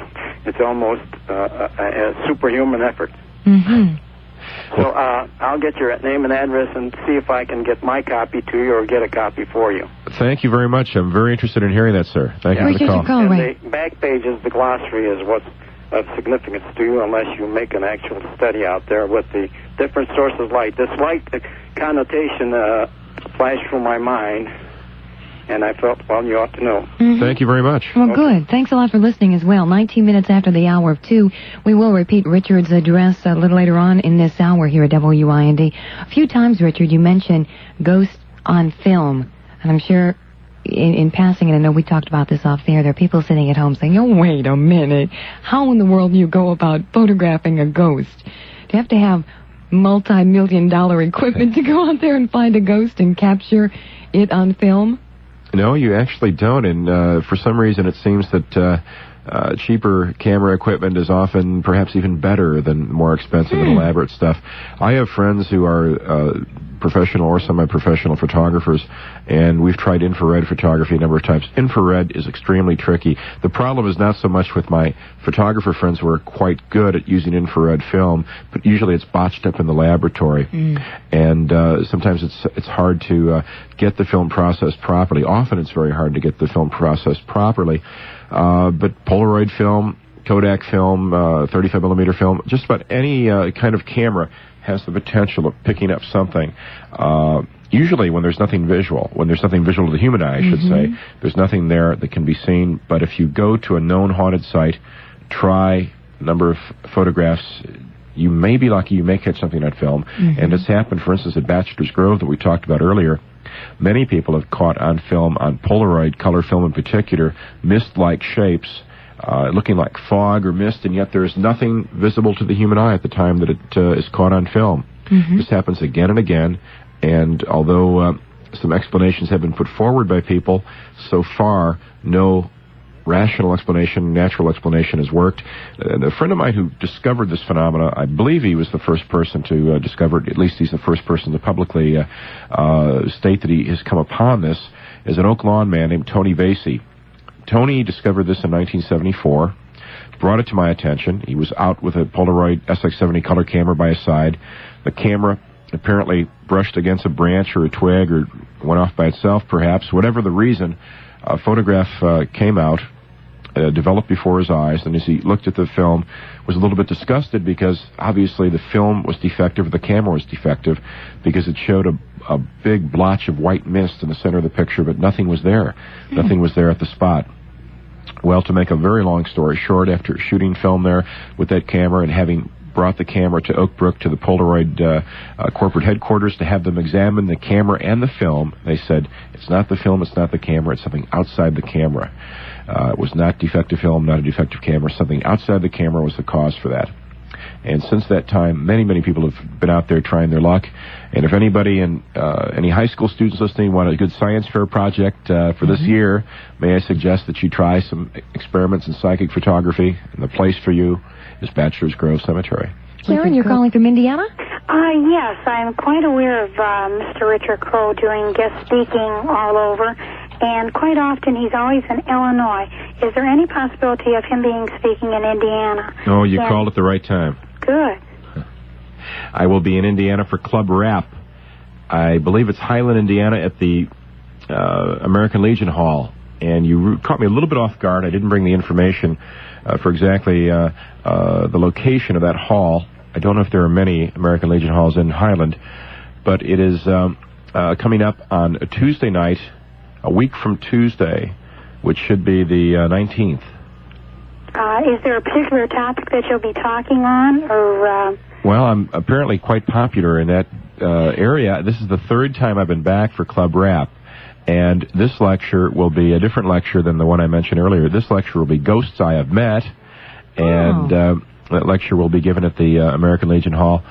Trying to think of the time. You'd better call up the hall or call Club Rap. Now, Club Rap is in the phone book for that area. It's R-A-P? R-A-P.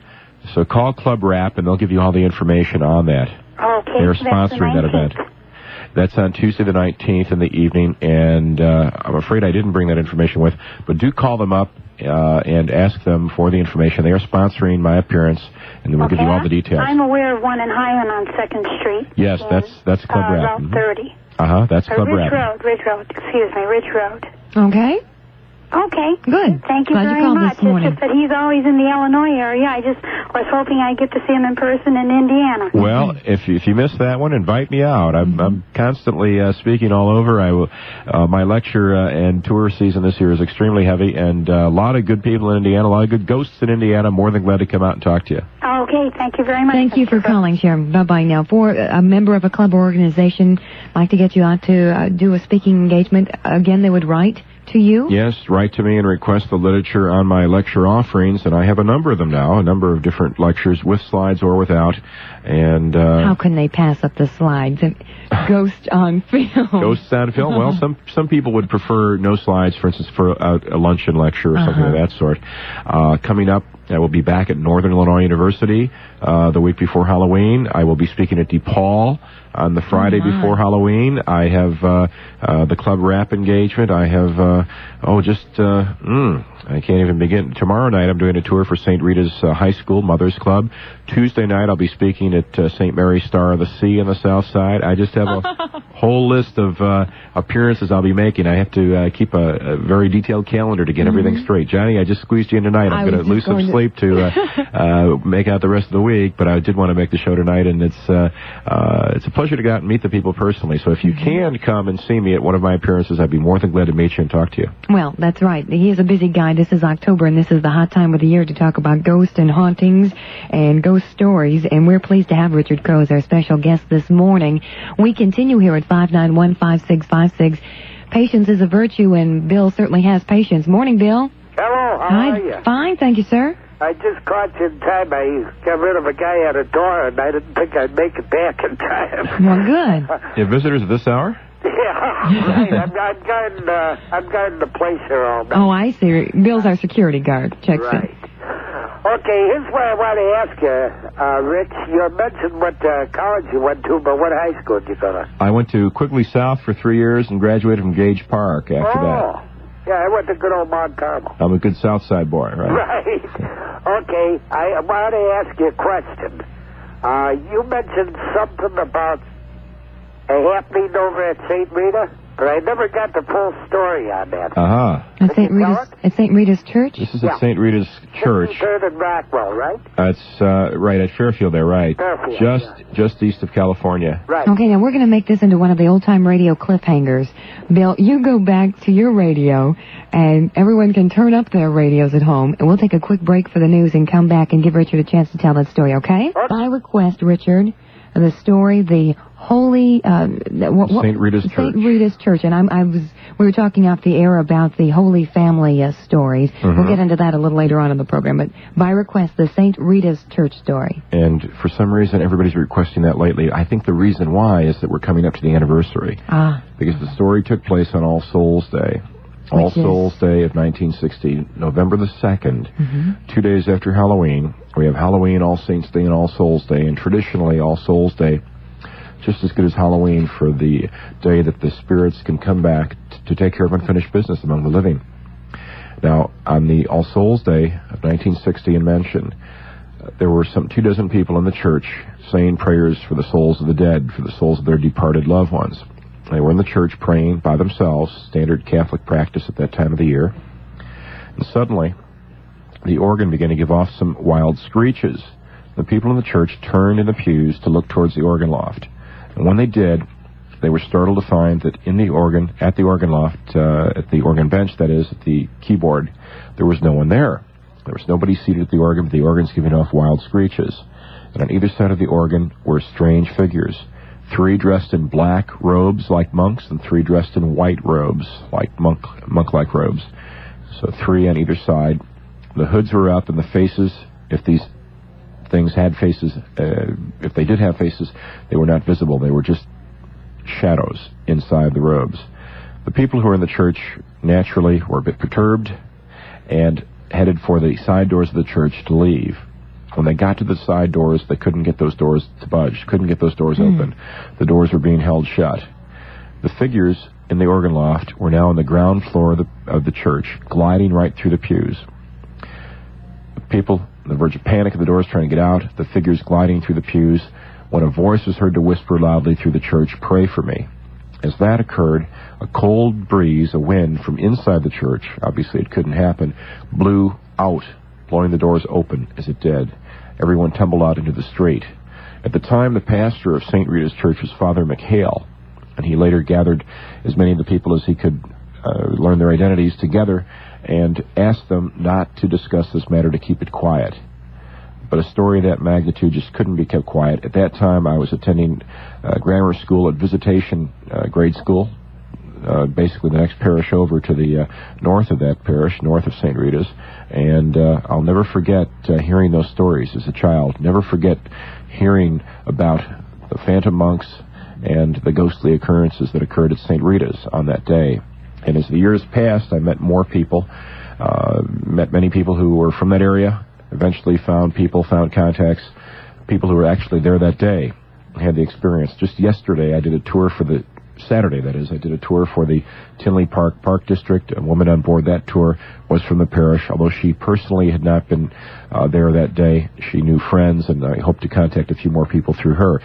On past programs here at WIND, we've had callers who were there in the church that day, and it's left such a stamp on the area, such an impression upon that part of the South Side that it is still talked about today. It was a one-time incident. It only occurred once, happened to multiple witnesses, but only happened on that one time, All Souls Day of 1960, but was of such a magnitude, such a spectacular event that it's still talked about to this day and still asked about quite frequently. And the anniversary comes and goes, and people are aware of it, yet nothing has happened. Nothing has happened ever since. And I'd like to think that the person who needed those prayers, who apparently was getting his message across on All Souls Day, the day that the day that theoretically you can, I like to think that he got his prayers, what he needed, and he went with the guys in white, the guys in the white hats, and not the guys in the black hats.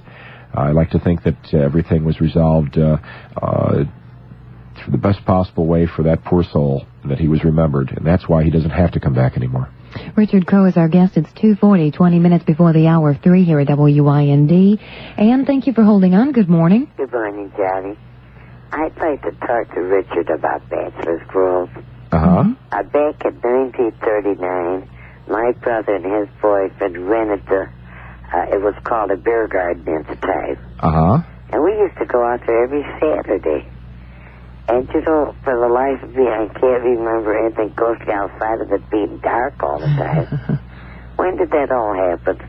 When did the stories about the ghosts begin? Well, when I first heard them in the mid-'60s, they were quite prevalent, quite popular, so I'm sure they would date back sometime before that. When did the beer garden shut down? Well, it never made much money. You know, 1939, 1940, it was sort of times like today. And in about, my brother and his boyfriend gave it up in the early part of 41. Well, they were actually involved in promoting it? Oh, yes. They rented it. They owned it. And we used to go out there. That's right. I was a sister. I got it for nothing. I was going out with my husband.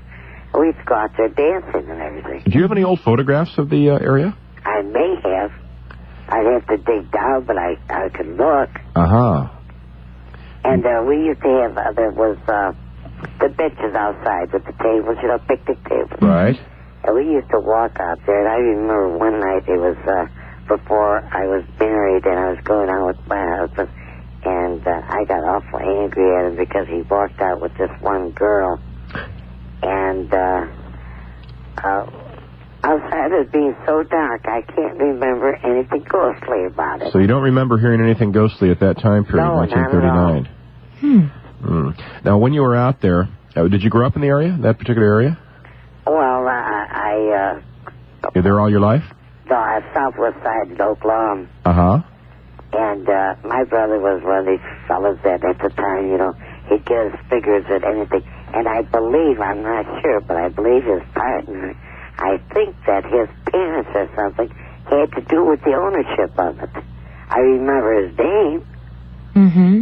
As far as the pictures are concerned, I'm wondering earlier we were talking about looking closely at pictures. If there might be something rather unusual that your trained eye could pick up on. Well, I would be interested just in obtaining photographs, copies of any photographs that you might have, just for my own collection of material of these sites. But you're right, Johnny. When you look at old photographs, there's always the possibility that you'll notice something that you did not notice before. You will be able to notice and spot something of a ghostly nature, and that's happened time and again. People go back to old photographs and then find something that they knew wasn't there before. And the funny thing about photographs are a strange thing. The old belief among certain Indian tribes that if you take someone's photograph, you steal their soul, of course. I don't think necessarily they were too far off base. Photographs are very, very strange things. And they often seem to almost age like wine or fine cheese, I suppose. And that sometimes things actually develop later on photographs that were obviously not there before.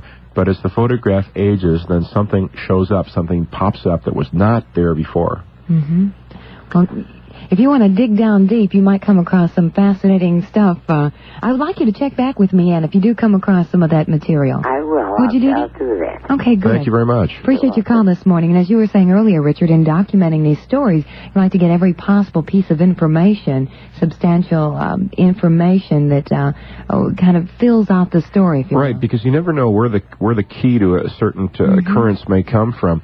If I can just get a little bit off the track to give you a bit of background on that.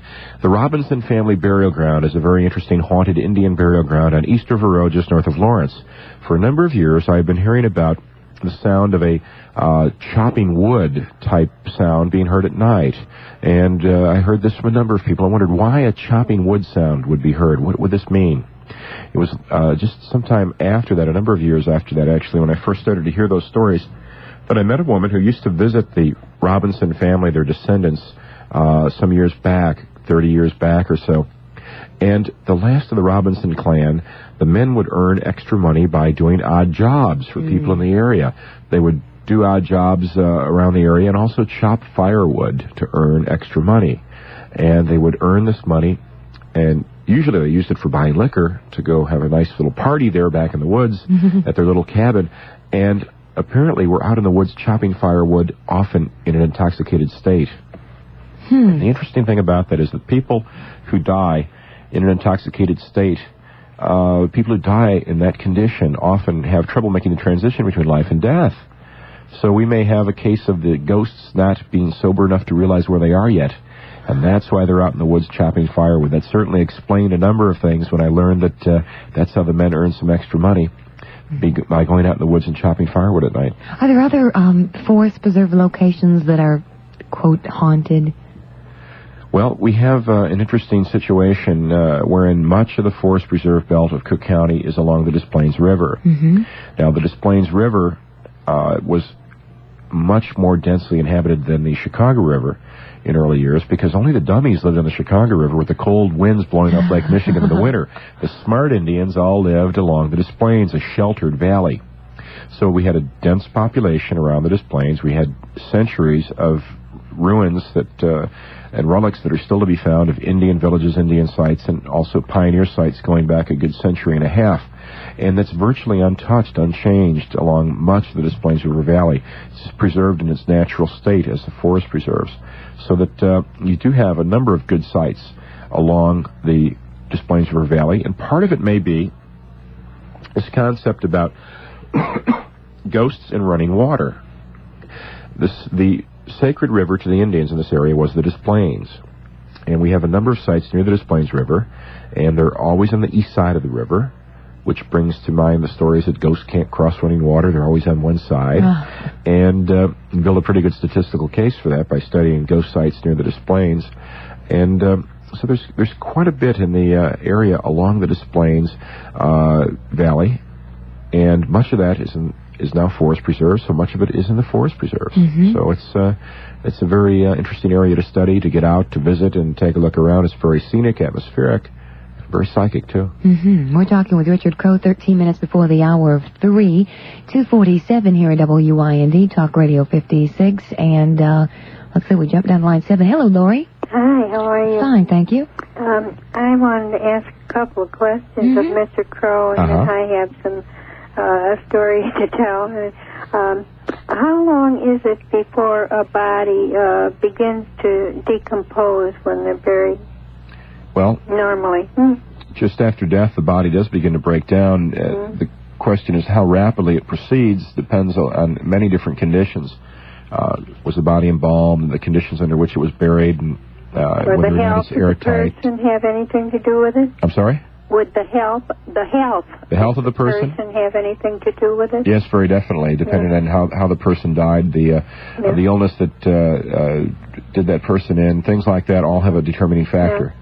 And I had heard that, of course, I was going to remark about saints, but somebody already did. But I had heard that a person, or for lack of a better word, I don't think it's still a person, but a body, the hair continues to grow after a person dies. Yes, the hair will grow for a while, and the fingernails. And the fingernails, too? Oh, I hadn't heard that.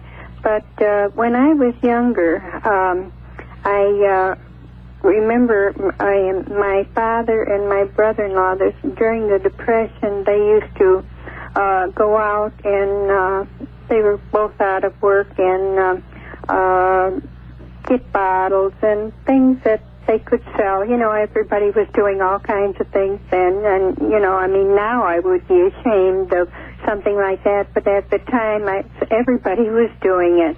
And there was an old house near Belmont and Damon that it was a real dilapidated house, and they used to always go by it.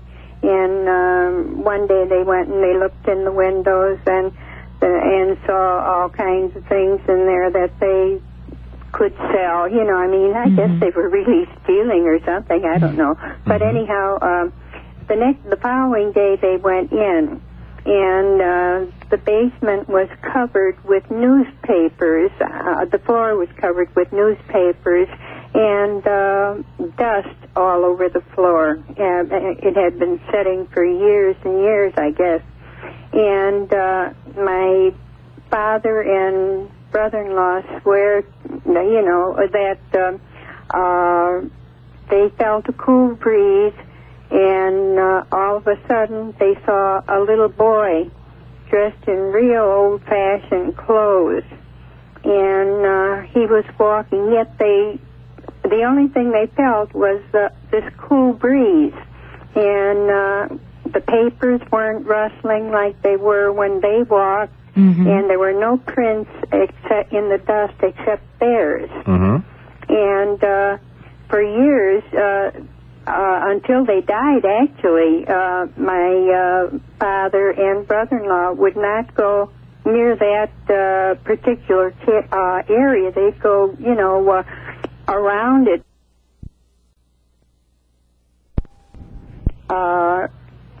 Eventually the house was torn down, and it was rebuilt, or a house was rebuilt 3 different times on that property, and the house burned. It always burned down. Isn't that interesting? Yeah, and it just seemed, you know, so strange, but I remember this, because something like that is always carried through, you know, in the family. You hear it so many times, you know, and I just want to, you know, mention that. And I wasn't going to talk about ESP, but... if I may interrupt you for a moment, what's at that site now? Is there a house there at the moment? That's exactly what I want to know. It's empty. There's nothing there. It's an empty lot now. Yeah. Can you give us the lot, the address? I mean, if it's an empty lot, we won't be disturbing anyone. It's near Belmont and Damon. I don't know exactly. On what street, though? On Belmont. On Belmont, off Damon. Yes. An empty lot. Do you recall which side of Damon? No, I don't. I was quite young, and although I've gone by there, I don't remember that much because I don't get out, you know, too much. And I was living out of state for a number of years too. But it's still empty. Oh yes, that's what fascinates me. Next time I'm up that way, I will definitely stop by and take a look. Yeah, and the lady was talking about ESP, and my husband had been sick for quite a while, and he died at home, and he had several attacks, and it just seemed like this was the most, the things that I get, none of them really affected me outside of the things that happened after my husband died. I just have dreams, you know, of his dying, and yet I knew that he was going to die that night as soon as he walked in the kitchen, you know, and yet it had been a very happy day. It was Christmas, and there was no reason that all of a sudden, you know, it was, and I had these dreams all the time, and I'm still having them because I really didn't do what, I don't know, Johnny, whether you had a psychic on one time. I think it was you, because Ted Lauterbach, I listen to him, and he always has Jackie Marie, and that's a different type of thing. Yeah. But I mentioned this to the psychic that was on with either you or someone else, and since my husband, one of the last things my husband said was pray, and my husband was, he was the type of person that, you probably know people that don't believe, but yet they're afraid not to believe, you know? Yeah. And yet the last word he said out loud was pray. Richard, I believe, didn't you say earlier that in some cases people who've never had any prior psychic experience or premonition, that they will suddenly be overwhelmed by these feelings if it's related to someone close to them? Right. It's often a very, very personal thing that really makes profound impact on them. And in some cases, when I hear from people regarding their experience, they'll tell me, I haven't been able to talk about this to anybody for years, or haven't even brought it up to my family members, haven't been able to discuss it with anybody, because it does just hit like a sledgehammer with its effect. And I believe we were saying off the air as well, as far as children are concerned, experiences that they are open to, as opposed to we rational, clear-thinking, level-headed adults. It's children. You worry about balancing the checkbook and paying off the credit cards, but don't think as much about when kids are supposedly using their imaginations. In some cases, as time goes on, they may still carry some of these feelings with them, unexplained experiences. What would you suggest, and this is a thought that I've had a number of times in talking to new parents, what would you suggest they do in trying to understand or deal with a child who is reporting a playmate or sightings in the house or strange things happening in the house, so that you don't nip that gift in the bud, but you don't take it to the opposite extreme and make the child a hit at parties, bring in the kid, he's going to entertain us. I mean, how do you strike that balance as an adult? Yes, you do have to very definitely worry about that and find a way to strike a balance. And I'll cop out here by saying that I wouldn't want to get involved in discussing that, but a psychologist with a background in parapsychology and an understanding of parapsychology and a belief in it will be the person to talk to regarding this. Yeah, and I think through the course of our conversation this morning, we've heard from many people like Lori who've had psychic experiences, and time again they say, I don't know how to understand it, but one feeling I come away with in talking to you is it's not so freakish, and you don't have to lock yourself away in a church someplace. Right. Well, just from the calls we're getting this morning, there's a lot of people out there with experiences like that. A lot of good information, too, right? Very definitely. Richard Crowe is our guest this morning. Lori, thank you for your call. We're up against the news, which we'll take a break for in just a few minutes. We're talking Richard in another 10 days. And I did want to say, I think this is kind of a nasty trick. I work in a hospital, and I was on the way home and caught your radio, and I've been on for 3 hours listening to him instead of going to sleep. And what I did wonder is, I've worked in hospitals for 20 years, and it just suddenly occurred to me that every hospital has terrific ghost stories. And I wondered if you have any just collection of stories that are connected with hospitals. Well, there are a couple sites around Chicago that are very interesting with ghost stories in hospitals. Caught me a little bit off guard.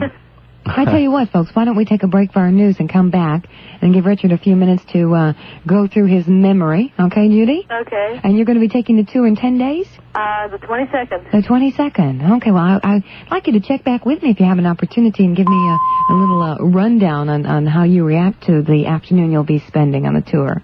Congo, Richard Crowe, and he is kind enough to stay with us. This is the busy time of the year for Richard, the busiest time of the year for Richard Crowe, in that it is October, and he is involved in many, many lectures throughout this month, as well as some special ghost tours, afternoon tours, as well as evening tours. And in this next hour, we'll repeat Richard's address if you'd like to get a package of information from him, or if you would like to inquire about Richard coming out to be a guest speaker for your group or organization. Let's go back to our telephone calls, Richard, at 9 minutes after the hour of 3, and we go down to line 3. Gordon, good morning. Yes, good morning. Yes, sir. Yes, Richard. Yes, Gordon. Yes, I'd just like to ask some questions about ghosts in general. Okay. I really don't know that much about ghosts because I never really believed in them, but since I listened to the talk show here, I was wondering, you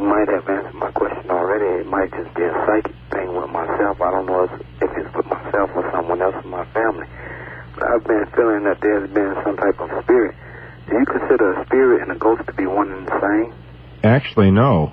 A spirit is the situation in which you actually come into contact with the surviving intelligence, will, intellect of a once living person. And a spirit will be able to pass information on to you and communicate with you. Whereas ghosts, I think we speak of ghosts almost like it's a generic term. Mm-hmm. But a ghost is an image of the past replaying over and over again like an old movie at a particular spot of ground, a particular place, or perhaps connected with a physical object, a haunted rocking chair or something like this. And it's just the constantly replaying of an old, emotional, traumatic time in the life of someone. So we were talking about two things, basically, but I have a firm belief in spirits and a belief in ghosts. And we use the term perhaps interchangeably sometimes here tonight, but they really should be considered as two different types of occurrences. That was very well put. Thank you. Thank you very much, Richard Crowe. Okay. I think that's about the only question I had there because, like I said, I think it's somewhat a psychic thing and a spiritual thing with myself that I have been feeling here since maybe 1975. And I've been trying to communicate to some of the people in my community, in my neighborhood, and my immediate family. And they think I'm somewhat shady or this, that, they say I really don't know what I'm talking about. And since I have been feeling this way, I've been seeking and searching. So since I have been listening to talk shows and different things, I've been trying to get different questions answered and trying to get different points of view across. At this point, I don't have any point of view to illustrate or put across. And I thank you very much for your time, Richard Crowe. Thank you, Gordon. Bye-bye now. Earlier in talking about things, I guess, so that the information that we gather over the years, we talked about the smell of roses, the smell of flowers. Not that uncommon, is it? It's not that uncommon, and the curious thing about it, Johnny, is that there are very few people who are aware of that. When I first started studying various types of psychic phenomena, I had seen bits and pieces of information published at very randomly scattered places about this psychic perfume, a psychic scent. To my knowledge, there's only one publication, one booklet that's ever been published directly on that topic. It's a woman in England named Edna Case that I've been corresponding with for some time, and she published a book called Odor of Sanctity, and it gets into this psychic scent of usually of roses or violets for some reason. And as far as I know, she's the first person to ever do a really detailed study of this. That's a great title, psychic. The Odor of Sanctity. Odor of Sanctity. And very often it's involved in, sometimes it's in prayer when this comes over people. Sometimes it's at the time of what people believe are miracles taking place. And we've mentioned many examples earlier of cases involving saints and mystics and the incorruptibility of bodies.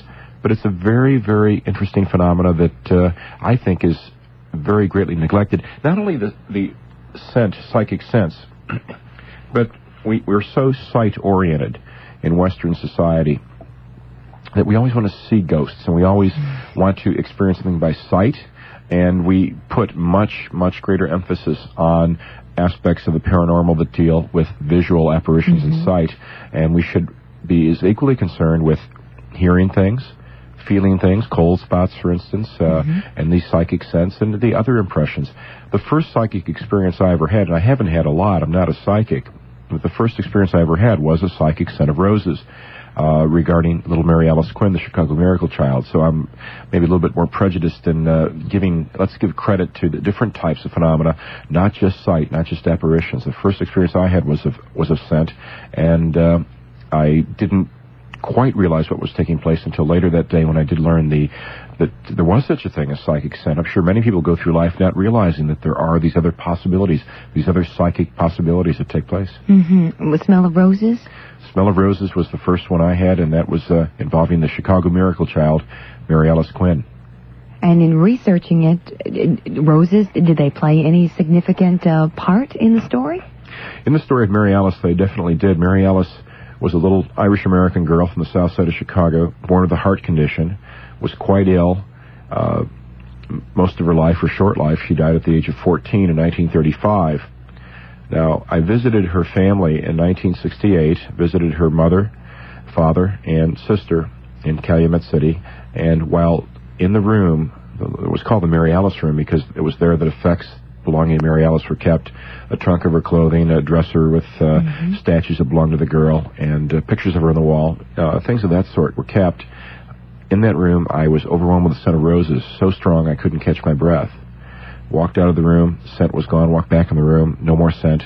And there was no lingering odor, which there should have been if it was a natural thing. Began to search the entire room for some trace of where this could have come from. There was no place where that could have come from, where that could have started. In the years since then, over the years since that time, in visiting the grave of Mary Alice at Holy Sepulchre Cemetery, I would have to say that well over 100 times I've smelled a scent of roses there. And there was a scent of roses there today on the tour. I did not smell it today, but I smelled it yesterday. By today, on Sunday, my visit to the cemetery Sunday, I did not smell it. On Saturday, I did. So I have had many, many experiences of this sort regarding Mary Alice. And there were other people on the tour that also experienced that? And there were a number of other people, yes, who had also had the experience out there. Now, talking about related phenomena, cold spots, is that the term that's used? Cold spot is the term, when you feel the right. cold breeze coming across you. Not necessarily a breeze as such, but you walk into but you can, right, very often just walk into it and just take one step and be suddenly in, like walking into a barrier of coldness and be in an extremely cold situation. It's not a drop in natural temperature. I'm not sure if it would show up on a thermometer. I probably would say that probably would not show up on a thermometer, but it does happen. And I had an experience like that. The first time I had an experience of a cold spot, the only time, was in January of this year. And you may remember we did a phone hookup with Kearney, Missouri, to the James farm. The farm where Frank and Jesse James had grown up. The James family, just north of Kansas City, had lived on this farm. And 107 years ago, on the night that I spent the night in the room, 107 years ago, the Pinkerton detectives threw a bomb in the window of the homestead in order to flush out Frank and Jesse James. They believed they were hiding out there at the time. They apparently were not. The bomb exploded. It blew off the arm of Mrs. Samuels, the mother of Frank and Jesse James, and a piece of shrapnel from that bomb struck and mortally injured Archie Peyton Samuel, the half-brother of Frank and Jesse James, and he died later on from the injuries from that injury. Now, we were there all night in the room, sitting around the fireplace. The bomb was kerosene filled metal container, and it had been kicked into the fireplace by the stepfather of Frank and Jesse James that exploded. We were gathered around that fireplace. It was myself and Wade Miller, a local folk musician here in Chicago who hails from that part of the country. We were around the fireplace, so the fireplace going full blast, trying to stay warm. It was a drafty old, typical type farmhouse in the country.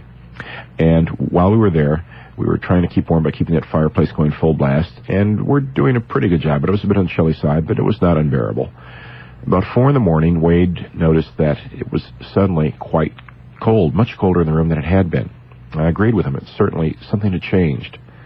And that very severe coldness in the room lasted for about 20 minutes or so. And we couldn't really understand why, but it seemed to then go away, and things were back to a more bearable level of cold in that chilled room. Do you have an estimated time on when the bomb was thrown into the that's the curious thing, Johnny.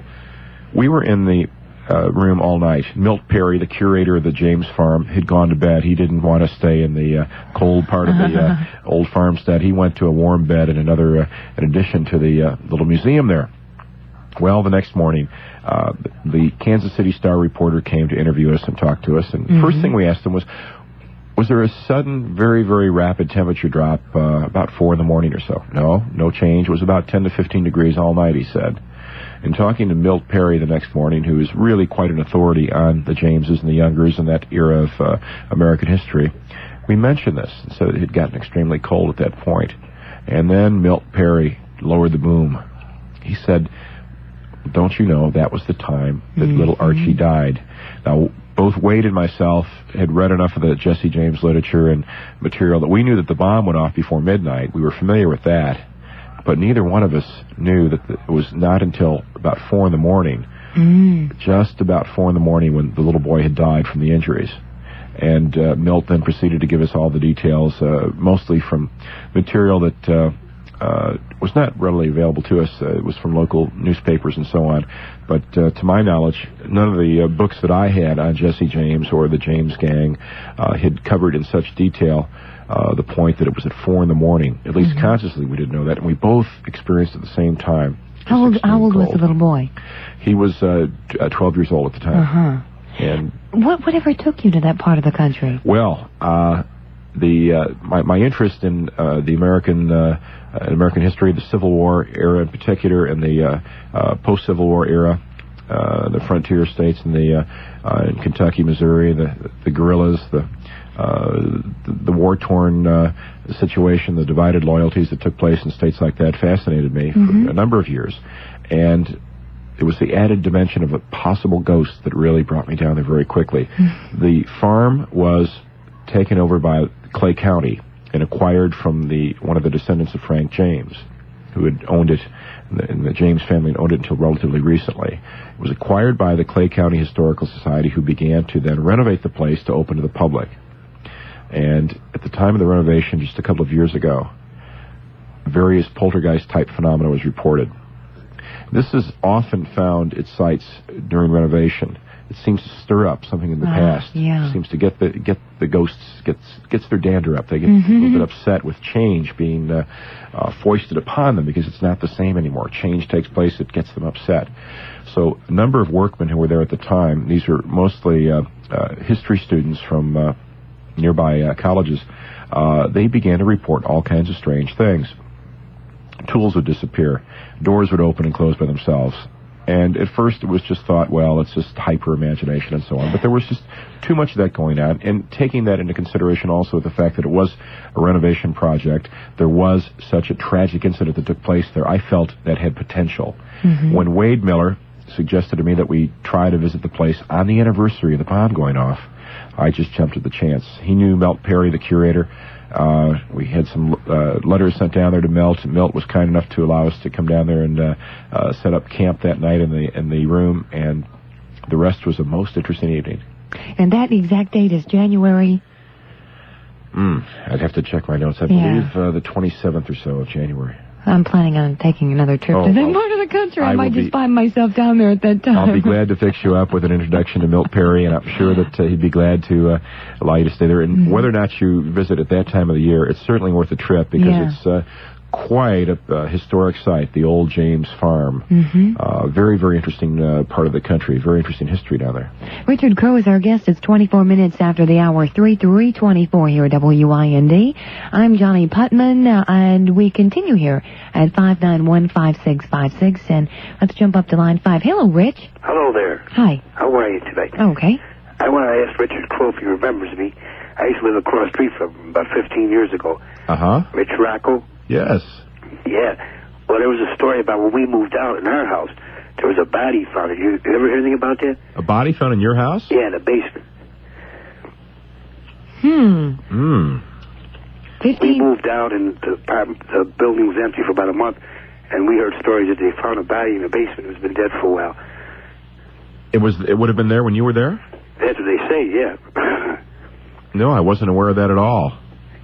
Can't place that at all. What was the determination of who the body was or when it was there? Well, we didn't hear from, when the police never notified us or anything. We just heard from people in the neighborhood, We wonder if you ever heard anything about it. No, I can't recall that at all at the moment, but I'll have to make some inquiries about that. It's odd, though. You would think that they would contact the people who lived there before for quite some time if there was a body in the basement. Was it buried or hidden or? No, it wasn't buried. It was just like laying there or something, The story we got the story about a month after they found the body, And how long ago would this have been? Well, how long? About 15 years ago. The 55th and Elizabeth on the South Side. Well, maybe the people living there now have a special, different house guest. Skeletons in the closet, right. I think we moved before you did from that neighborhood, and I thought maybe you heard anything about it, you know. Uh-huh. I can't recall that, but I will put out some feelers and see what I can come up with. Thanks a lot for your call this morning, Rich. It's 25 minutes after the hour of 3. I'm going to squeeze another one in before we have to take a break for the news. And we were talking earlier about the Bachelor's Grove, and Pat checks in. You have a particular question or comment about Bachelor's Grove, Pat? Yes, I do. Okay. I took a picture about, or not I, but a friend of mine, amateur photographer, took a picture at Bachelor's Grove. Actually, my sister and him took, both a couple sets, a couple rolls of film. And we put them away then because there was nothing abnormal about them. And we took them out only about a month ago. They were in like a little footlocker for I don't know how long, and we knew they were good when we put them away. And when we took them out, one of the pictures of a tombstone, the whole picture was just one tombstone. And right now, as it is, half the picture is like white, and the tombstone is gone, and the other half is still the tombstone. And the line that would normally separate them is like a line, like a picture of fire. And it's really freaky. It's like it's burning itself off, and there's nothing wrong at all with the finish of the picture. Now, did you just write to me recently about this? My sister did. Ah, okay, right. I have that letter on hand to answer here in a day or so when I get the chance.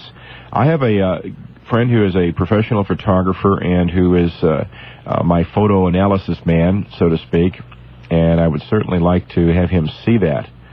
So I'll be responding to your letter, and we'll get together and hopefully be able to find out just what's going on with that picture. Can you determine the name on the marker? Yeah, I have it here. What I do with it? There's 3 names on it. It's like a family. Shields. Jim Shields, Sarah Shields, and the other name is burned off. Now, is this a Polaroid picture? It was taken with a 35 millimeter. 35 millimeter. Yeah. And it's a color or black and white? It's color. Color. And it's a regular glossy print? Yeah. And about how old would it be? About 3 years now. Stored away, and as you recall, this is a brand new aspect of the picture. Yeah. They were fine when we put them away. We were really disappointed. That's fascinating. Well, I always spring all kinds of things on my photo man, Bruce Melvin. He's probably listening in tonight. And this sounds like a job for Bruce, and I'll be in touch with you about that, and we'll take a look at that and see what we come up with. Okay? Okay. Thanks a lot for listening, Pat. Appreciate it. And bye-bye now. 28 minutes after the hour of 3. My apologies. We talked just before the 3 o'clock news about hospital stories. Yes, read it. And I have a good hospital story for you, too. Okay. And this is something that I had heard about and had verified it with a gentleman. And it's so we have so many coincidences taking place this weekend of people calling and things when I just have late-breaking information. One hospital story, and we could get into a number, but the one that fascinates me, and we might be able to get some more calls on this, Columbus Hospital here in Chicago is where Mother Cabrini died, and we've been talking about saints and things like that. Mother Cabrini, of course, now a saint, and Mother Cabrini died in Chicago. The room in which she died, I have not seen it myself, but I've read quite a bit about it. It's kept with the bed that Mother Cabrini died in and everything else at the hospital. It's a little shrine to her. And a gentleman that was on my tour here this weekend who worked at the hospital verified that for some unusual reason, they never have to dust it or clean it.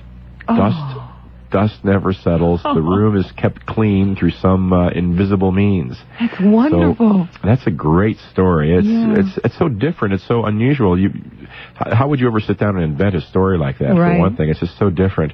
So maybe we can get a nurse or someone from Columbus Hospital who can call us and give us more information on that. Richard Crowe is our guest. We'll break for the news next at 3:30 here on WIMD. 15656, and we go down to line 7. Hello, Carol. Good morning. Morning. I'd like to ask Richard Crowe, has he ever had anything come out of Hawaii?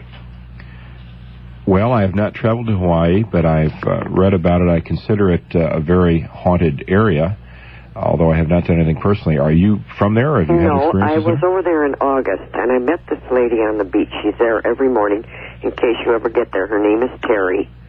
And she was telling me that, but they used to own a tavern. And they went out and I believe it was crabs they caught and they took him back to the tavern to eat. And her mother came in and she said, "What are you eating?" And she said, "Crabs." But she said, "One got away." Well, they eventually found it, and Richard, when she picked it up, it had a white cross on its back. And she had never been sick in her life, and she had a terrific heart attack, and there was a red mark on the side of her face since then that she's never been able to get rid of. Oh, I thought you were going to tell me the red mark was in the shape of a crab. No. That would be carrying things, too. Yeah, that would be carrying. But there is, I noticed on her face there was a red mark, and she said she never had it before. She picked up that crab. And they put it back in the ocean, but she suffered a heart attack from that. Is there a special legend like that regarding the crab with the cross on it? There is a legend to the rocks, the shells that you take out of the water. They say not to take anything home that you're not going to use or you're not going to eat because it's bad luck. Any shell that you take out of the water? That's out of the water. It's bad luck. You take nothing out of the water. I'll have to tell friends of mine they lost their luggage on the way back. See? It's probably full of seashells. It is bad luck. But I just wondered if Richard had any stories. But if he ever happens to get over that... What beach would that be now? It'd be Waikiki Beach. Waikiki Beach, and this woman is... She always... people know her along there because she used to own a tavern. It's at the Diamond Head end, and it's just... find the Pacific Beach, and it's the next area right over the breaker lake. Is she a native Hawaiian? Yes, she is. And her name is Terry. She's a very interesting person to talk to. And she's always there about 8:30 in the morning till about 11. I think I'll check with management and see if I can take a trip to Hawaii to do a little research. I'll go with you. Okay. I would imagine there is a tremendous amount of what I initially want to call superstition, but tradition, cultural things that would really make for many fascinating stories. Yeah, she also said that they have this one woman from the Big Island that whenever they open a hotel or anything there in Hawaii, she always comes and blesses it. And then they send her money each year, I guess, to keep the prayers going or something. But it's very interesting, Richard. You should really go over there. A couple of friends of mine just got back from Hawaii. In fact, it's funny you brought it up. I've got to give my friend a call because he brought back some books for me on Hawaiian folklore and legends, and I've got to go pick them up. It would be very, very interesting. But this lady is very nice. She's always sitting out in the water on the big rocks. And her name is Terry. That's all. She told me her last name, but I couldn't remember it. But she's always where this big sign is, and there's men fish out there, and it's where it's like danger for swimming or something. But if they check out there, they can get a hold of Terry, or the police chief knows her too. She's a very good friend of his. Well, if I get out there, though, I'll make sure that I don't pick up any crabs at the crossing. Really? No. That's an amazing And don't bring home any seashells that you can't use. Well, I did bring some home, and I mailed mine back because after I got home, about a week after I got home, I got deathly sick myself, and I don't know what it was from. Yeah. Well, so I sent mine back, too. And then you got better? Yes. And Richard, this is strange. The minute I remembered what Terry had told me, and the minute I put them in this envelope to mail back, I started to get well. And this isn't just something made up. But I told the girls at work, they said, "Oh, you're kidding." I said, "No, I'm serious." So there has to be something to it. Well, if it works, don't knock it. That's what I was going to say. Whatever works, go for it. Right. Thanks a lot, Carol. Great story. Bye-bye. Appreciate it. Bye-bye now. 19 minutes before the hour 4 here at WIND. And we have some folks who have checked in, and they were not able to hang on the telephone line, Richard, so let me pass some questions along to you. Would like to know if you've had any experience with recording ghosts on tape recorders or VCRs. Oh, VCRs. No, I haven't heard of that. But recording ghostly voices on tape is an interesting phenomena that's been bandied about quite often in recent years. Here in the Chicago area, Bachelor's Grove, once again, is a place where people have supposedly been successful at it. At the moment, a tape that was made there and a voice that repeats what sounds like the word Minna, which is interesting because it was recorded on a gentleman's grave who was buried next to his wife, whose name was Minna. It's currently with my good friend Joe Trione from Loretto Hospital, and Joe is a real authority on voices in the tape phenomena, and he has studied with Dr. Peter Bander of England, who is a very, very interesting fellow who's done a lot of work on this and has published 2 books on the subject. That's one case at the moment that's being investigated, and over the recent years I have been sent a number of interesting tapes with some unusual voices on them, and although nothing really conclusive, I guess, can be drawn from them, they certainly are quite fascinating. Tapes, when you get a tape, you get into a very, very easy area for, well, fraud is a possibility, but most of the people I deal with are quite sincere.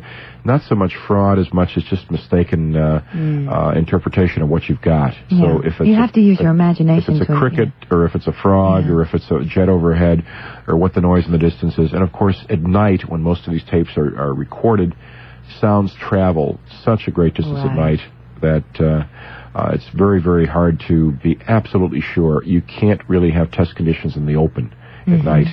You can't have perfect conditions because just the nature of sound and the nature of recording in the open. We've had many callers sharing experiences of personal hauntings, ghosts, or whatever. And it seems Linda is telling me that we have a number of people calling in wanting to know how you feel about having a house blessed to put a soul to rest so that the presence doesn't hang around. Do you think that is a workable way to go about dealing with a ghost? Well, it's and is it a ghost or is it some kind of another entity, some other spirit that you're dealing with? That's the question. But the concept of blessing a house is a very ancient one. Even before Christian times, it was done in many cultures. Whatever the fashion, whatever the rationale was, it was a blessing of the house or a blessing of the property to calm things down, to make things peaceful, pacific. And I firmly believe that it's a good idea, particularly if you have problems or don't feel quite right, or the first time you go into a place. It's usually the standard practice among the Catholic Church in particular to invite the priest over to bless the house. It's a good idea because then you can start all over again, and your vibes are the vibes in the house, and you don't have to compete with a lot of other things going on. I think it's a very good idea. How do you feel about ghosts that become attached to a family, and instead of staying with the house, they pack up and they move on out with the family, and they go with them wherever they go? That can be a problem at times, yes. Usually in those cases, though, it takes a firm, committed stance that, hey, enough is enough, you go your way, we'll go our way, and that will take care of things. It takes a bit of willpower. Of course, the idea of the exorcism, or the exorcist, taking on things for someone else is that they aren't capable anymore of dealing with the reality through their own good mental health. They can't cope with it. It's got the better of them, so you need an outsider to come in. It's much better to nip it in the bud and take care of it yourself and be your own master of your own ship, master of your own destiny. I know people who are quite proud of having their ghost that travels with them. Even took a trip overseas, and the ghost went along for the ride. But, of course, the problem is don't ever get dependent on the ghost. Never let it get the upper hand and rule your life. You should always maintain the upper hand and run your own life, run your own affairs. It's only good mental health to operate that way. Unless the ghost wants to clean my house. No, you can have the upper hand. Well, then you're telling the ghost what to do, yes. Well, that's true, yes. 14 minutes before the hour, 3:46. Richard Crowe is our guest here on WIND. Hello, Glenn. Hi, Glenn. Yes, you caught me off guard. I'm sorry. Go right ahead. Well, for one thing, I wanted to say that this is the first time I've been on that hasn't had the 7-second delay. Oh, it's on right now, Glenn. Really? Yes. I wanted to ask him, for one thing, have you got anything on Starved Rock? Oh, I was thinking about Starved Rock earlier. We were talking about LaSalle area earlier here this evening. This is a very strange night for deja vu here. We were picking up things, and then it's popping up on the phone later on. We talked about that off the air, matter of fact. That's right. We talked about it off the air. And Starved Rock, I mentioned to Johnny earlier, is a very haunted spot in this area. From its history, of course, there was a large number of Indians who were starved to death on that rock, and who many of them jumped to their deaths at that point. It's right on the Illinois River, and it's an outcrop of stone. And geologically, places like this often are haunted. Well, you just go back into the British Isles, particularly standing stones were always at places where there was psychic power. And here with that massive outcrop of stone, there have been many reports over the years. I've heard a number of things about the place over the years and collected material from the written accounts on the history of Starved Rock. The ghosts seen there, the reports of ghosts go back well over 100 years, probably much further than that. In the 1860s, there was a group of Kickapoo Indians who had come back from Kansas to the area, and according to a book published in the 1880s called Pioneers of Illinois, very fascinating book, one of my favorite books in Illinois history. In that book, the author, a man by the name of Matson, mentions that these Kickapoos had come here, and because they had tribal knowledge of a buried treasure, they came back looking for it. The treasure was gold allegedly buried at Starved Rock by Henry de Tonti. He was an Italian mercenary who worked under the pay of France and who was here at the fort at the time of the construction of the fort. And after the fort was destroyed, the site where his buried gold was hidden was lost. These Indians came back looking for it. They were unsuccessful because they were chased from the rock by what they described as a ghost bear. I wonder about that now, the descriptions of a ghost bear. Maybe we would call it a Bigfoot these days. It's an interesting description of something very bizarre taking place. In recent years, though, there are many things that take place around Starved Rock. Very interesting things in the way of sounds. Indian war whoops and screams and things of that sort have been found. There have been some, I've heard secondhand things about ghost lights. Don't have anything firm in that, but I do have a number of first-hand accounts of strange sounds, beating tom-toms, Indian war whoops and screams and sounds of that nature. Have you had any experiences there? No, not there, I haven't. Why did you bring up Starved Rock in particular? Just curious. Because you were talking about Indian sites, yes. Right. And I've been there not too long ago, and I was just thinking about Now, I understand recently, I have not been there recently, you cannot walk on the rock itself anymore, can you? Is there just on the walkway, a wooden walkway around the rock? I don't know. It's recently, I say, maybe a year ago. Did you walk to the top of the rock at that time? Oh, yeah. We went, we climbed through the whole thing. I almost killed myself there. I think that's why they like to keep people on the pathway. Yes. Johnny, I don't know, I'm sure you've been there, right, Johnny? Yes. I don't know if you've noticed it or very many people have noticed it, but that place is such a fascinating spot. You look on the ground, and mixed in the clay and soil, you see thousands of little chips of chert, which is an impure form of flint that was used for the arrowheads. And the whole time, you can just pick them up by the handfuls right on the rock. Today, you can still pick up these little chert chips where the Indians would sit around flint napping, making their arrowheads. Thanks a lot for your call, Glenn. Oh, well, another thing is, too, a friend of mine, they lived in the house, and the house was quite old.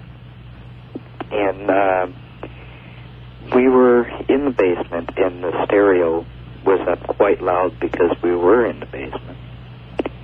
And they were playing ping pong. And I'm watching the ball go back and forth. As I did this, I heard something, but it didn't quite register,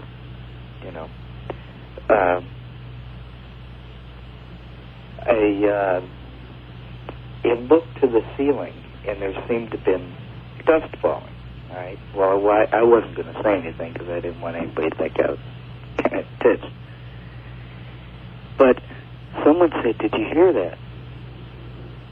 And I said, "Well, yeah, but I wasn't going to say anything." And the doors were locked upstairs because you wouldn't be able to hear if anyone was to come in or not.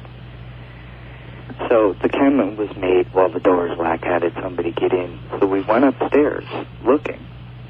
And big brave guy, go upstairs into the second level of the house, into the bedroom.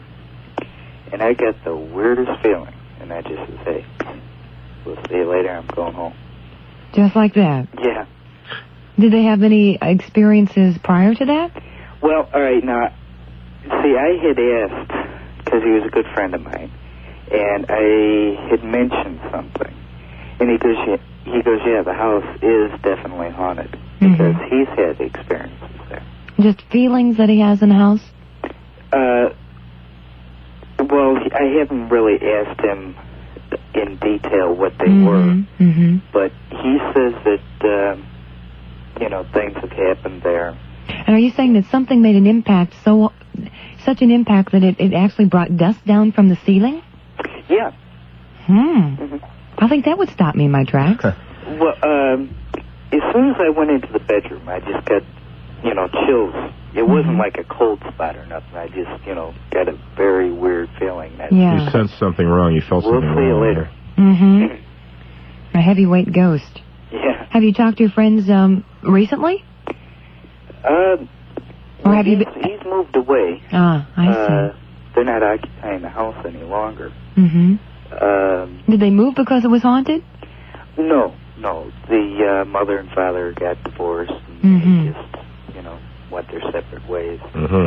I wonder how many people actually move out of a house because of these weird feelings, bad feelings. In this economy, it'd be pretty, it'd be pretty drastic, I suppose, to chase somebody out. But there have been, I'm sure, a number of people over the years who just decided... Just can't deal with it anymore. Well, better to leave and try somewhere else. Thanks a lot for your call, Glenn. Again, that's a fascinating area up in the Starved Rock, and I'm sure this is the time of the year. It's gorgeous with the changing of the leaves. So now when people take the trip up there with a family, they can have a little special understanding of what may happen. Right, and many of the reports are just around sundown, and it just takes on a very interesting atmosphere about that time of day anyway. So keep your eyes and ears open around sundown. 7 minutes before the hour, 4 here at WIND Talk Radio. Hello, Victoria. Hi. Hi. Gosh, is this wonderful, All the places that they talked about, Starved Rocks and all that, I've been there, Jesse James. Plus, we live in the area where the dead body was found. We're on 52nd and Damon. So 55th is real close. Do you remember that story? No. Body being found in the I only basement? remember when Frank, when that departing fella from University of Illinois chopped out the body of the little boy. Way back. I'm old, 70. But anyway, let me tell you. Oh, the Bobby Franks case. Right. Oh, yes. Oh, you're going way back. I used to go to school that way to St. John's. From 45th and Justine, and we were never scared to go. Never. And you know what? This is what I was going to tell you. Were you ever in Minnesota, Mr. Crowley? No, I have not been to Minnesota. Have you been at Concordia College? No. Because my daughter graduated from there. On the day of her crowning of the Centennial Queen, her dad was buried. This is what happened. Ernie was a funny person. He was very lovable. He was only 50 years old. He never liked to use his, uppers and lowers, so he ate and he chewed, and I said to him, Ernie, they say when you eat like that, you're going to choke and die. On the 13th he died. This happened on October the 12th. And I was blamed for his death. How could it be? Yesterday I was by my son, who was 33 years old. His son is 6 years old, little Jimmy Adam. We were talking about, dead people, and Jimmy says, you know what, Grandma? The spirit of the dead come down, and we know that the spirit is here. I says, Jimmy, how did you know that? He says, well, Daddy and I, we talk about the Bible, but Daddy put the Bible away. So anyway, I had a big fight with my son.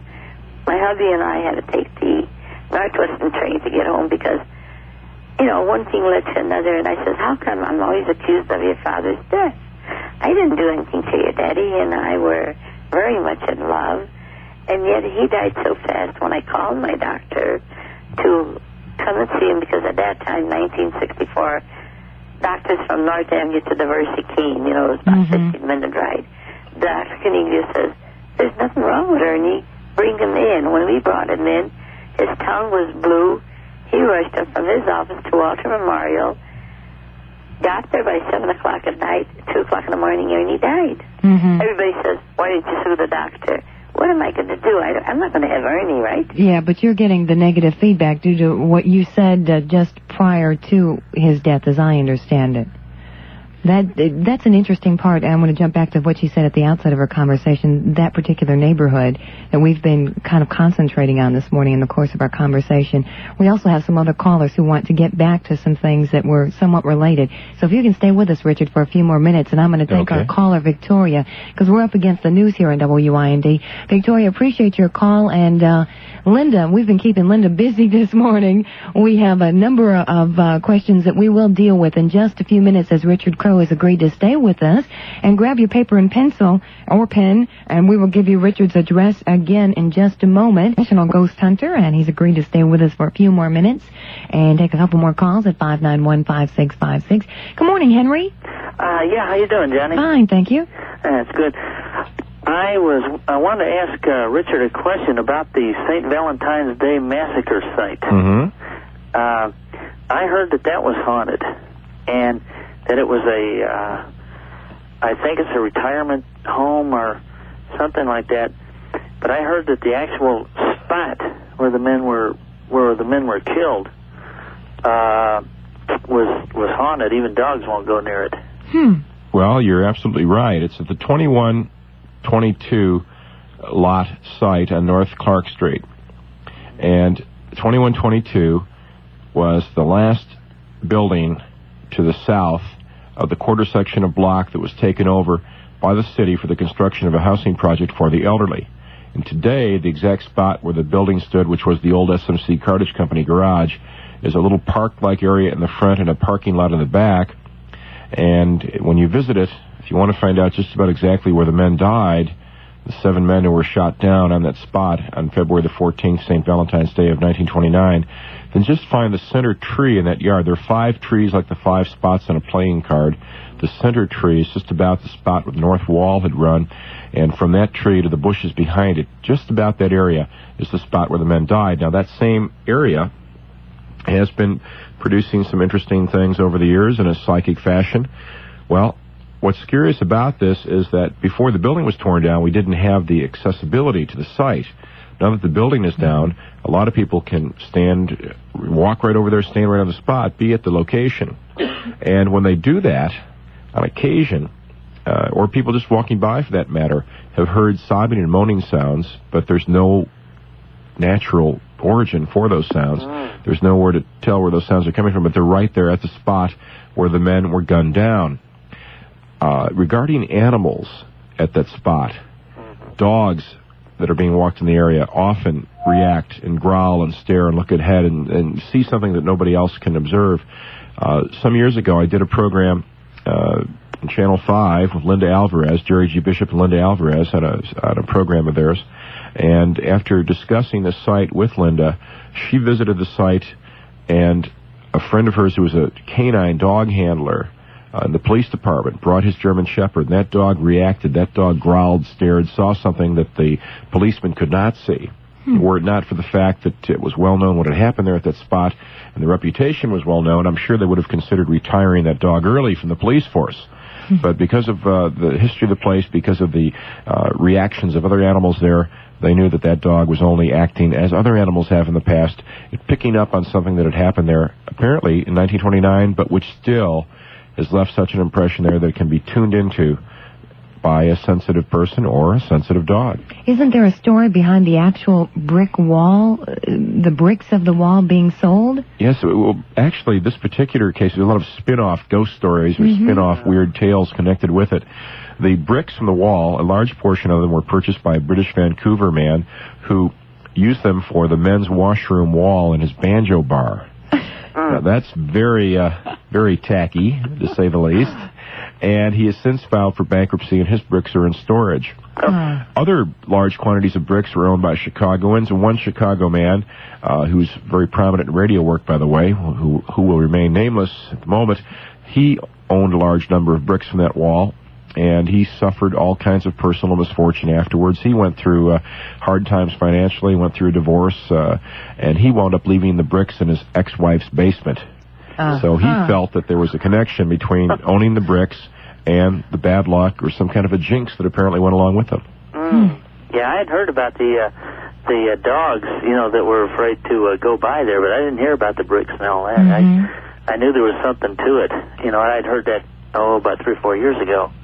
I understand that the gentleman in Vancouver is offering the bricks for $100 a piece, which seems to be a highly inflated price to buy bad luck. So I wouldn't necessarily rush a check off in the mail to him. Anyway, I was telling Richard off the air when I first moved to Chicago with my family. I moved into an apartment building directly across from that site. Oh, wow. I moved here from Tennessee, and you know about the old stereotypes, gangsters in Chicago. Oh, yeah. And first stories we hear, you know where you're living? Right across the street from the massacre with the gangsters.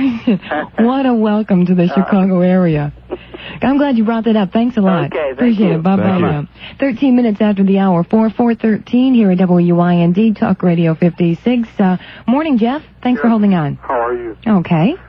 I wanted to know if Richard's had any experiences with haunted houses up around Lake Geneva area, Lake Geneva, Wisconsin. No, I haven't gotten up to the Lake Geneva area. I have a good friend in Kenosha, Wisconsin. I've been up in that area. It's a very rich area, though, up in that part of Wisconsin. Yeah, it sure is. I'm from Lake Geneva, and there's a house there that was owned by a doctor. I'm kind of scared talking about it, so you'll have to excuse me, but the story has in the 50s, what I've heard is he took his own life and shot his son, a young son, and his name was Dr. Jeffers, and they lived in a big house on the lake. And I've had, a chance to stay in that house. It was owned by some people, and I knew their son. Their name was the Peters of Lake Geneva. And I was going to Northwestern Military Academy there and stayed overnight at the house, and it was horrifying. It really was. There was voices, and fireplaces would start, and fires would start in fireplaces, and chandeliers would go on and off. And well, you weren't there alone, were you? No, I was there with Robert Peters and his mother, and stayed overnight in the house. I didn't stay overnight, to tell you the truth, because Mrs. Peters eventually called my father and asked if he would please come pick me up, because it was absolutely horrifying. Well, why were they able to stay there? They did not stay long. They did not live in the house long. The house still stands. It's next to the Kimberly Mansion on the North Shore of Lake Geneva. And it's the old Jeffers Mansion. Is it abandoned right now? Excuse me? Is it abandoned right now? As far as I know, no one has ever been able to stay in the house. Horrifying. Believe me. What I heard and went through in that house, I still get goosebumps thinking about it. In fact, I have goosebumps thinking about it right now. Absolutely terrifying. The death occurred roughly how many years ago? From what I've heard from different people, it happened in the 1950s. Dr. Jeffers of Lake Geneva, and his son was a young man in his 20s, and from what I've heard, he was involved in some exploits that the doctor did not like and did not approve of. Did your friends who eventually purchased the home, were they aware of this story? Mrs. Peters came into the bedroom and said, "Are you two all right in here?" And talking about a cold bedroom. I mean, that place, furnaces were on, and the bedroom was absolutely freezing. And I was just dumbfounded. I just didn't know what was going on in this place, And she said, "Is he all right?" And Bob Peters said, "How are you doing?" And I said, "What's going on in this place?" And she said, "Well, we have a little problem with the house."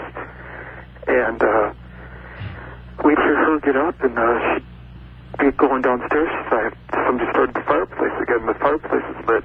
She was laughing about it, making light of it. I don't know if she didn't want to scare us or frighten us, or if and drapes would open and close, and lights would go on and off, and voices I heard in the hall, voices of male voices talking. And I finally asked if I could be taken home. Mrs. Peters said, "I've called your father. He's coming to pick you up. You're going home." And you had no indication that anything like this would happen when you were invited to stay there? No, it's been on off the market in Lake Geneva for a long time. If you'd be interested in knowing about it, contact Keith Realty in Lake Geneva. It's owned by Mr. Robert Keith, and I'm sure he'd be able to show you where it was. I don't know if you wanted to go into that place, believe me. Well, as I mentioned, I have a good friend. By the way, my friend in Kenosha also went to Northwestern Military Academy. Yeah. And I'll bring it up with him, and might be something interesting if, at least to get a few pictures of, and to just to take a look at next time I'm up that way. And I'll look into that. Okay. Thank you very much. Doc Jeffers. Thanks a lot, Jake, for calling in. Appreciate it. Bye-bye now. It's 18 minutes after the hour 4. Take a couple more calls for Richard Crowe here in WIND. For those of you who are not able to jot down Richard's address, if you'd like to write for some information, I'll repeat that for you just before 4:30 here in Talk Radio 56. And Sue's been waiting around here. Hello, Sue. Hi, Johnny. How are you this morning? I talked to you before, but I never thought I'd be telling you about this one. I live with a ghost on a full-time basis who has followed me, believe it or not, to 4 different apartments. He has attached himself to me, not the place. You say he, you know it's a well, male. I call him Chumley. I've nicknamed him. We are, believe it or not, on a friendly basis. I hope so.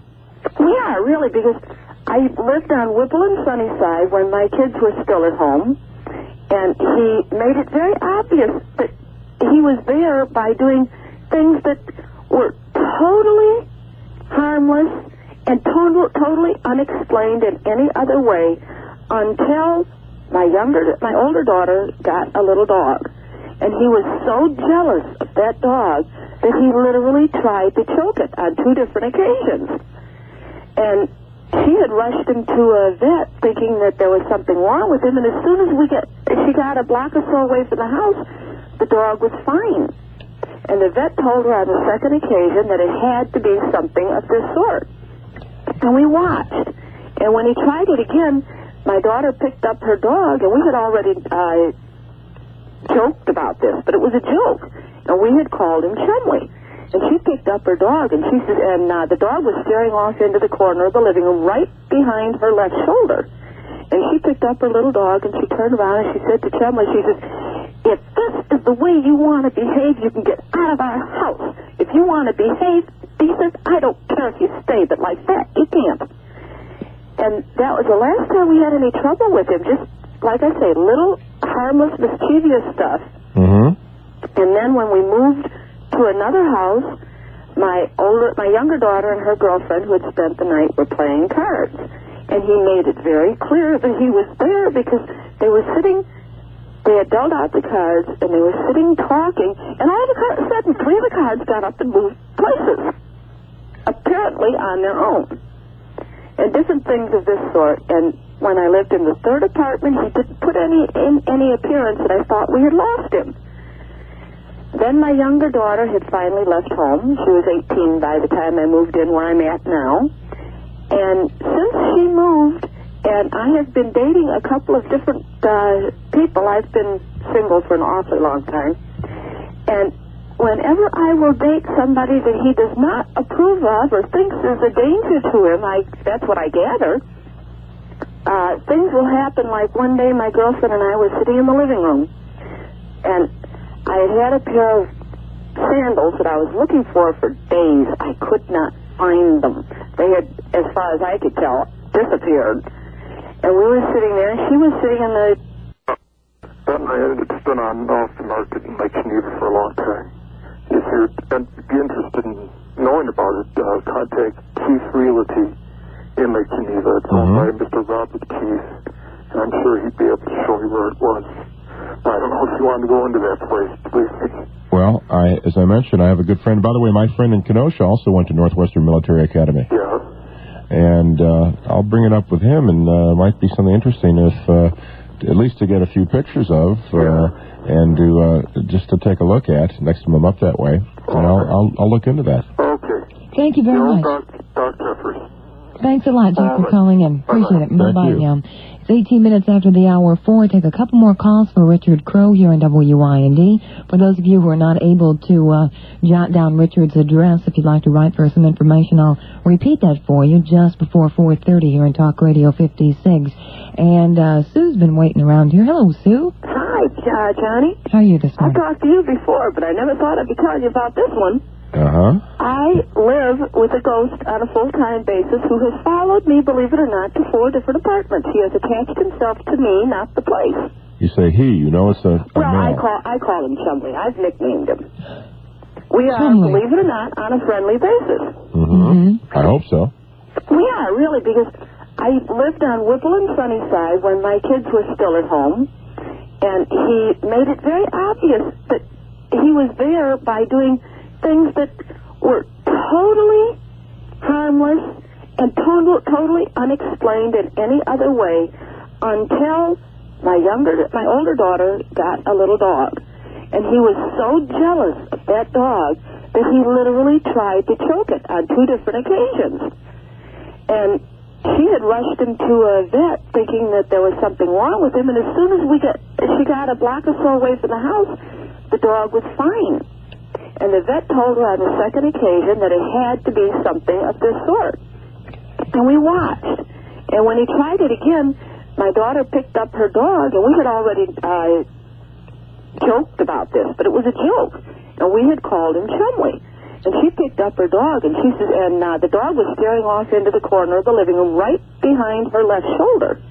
And she picked up her little dog, and she turned around, and she said to Chumley, she says, if this is the way you want to behave, you can get out of our house. If you want to behave decent, I don't care if you stay, but like that, you can't. And that was the last time we had any trouble with him, just, like I say, little harmless, mischievous stuff.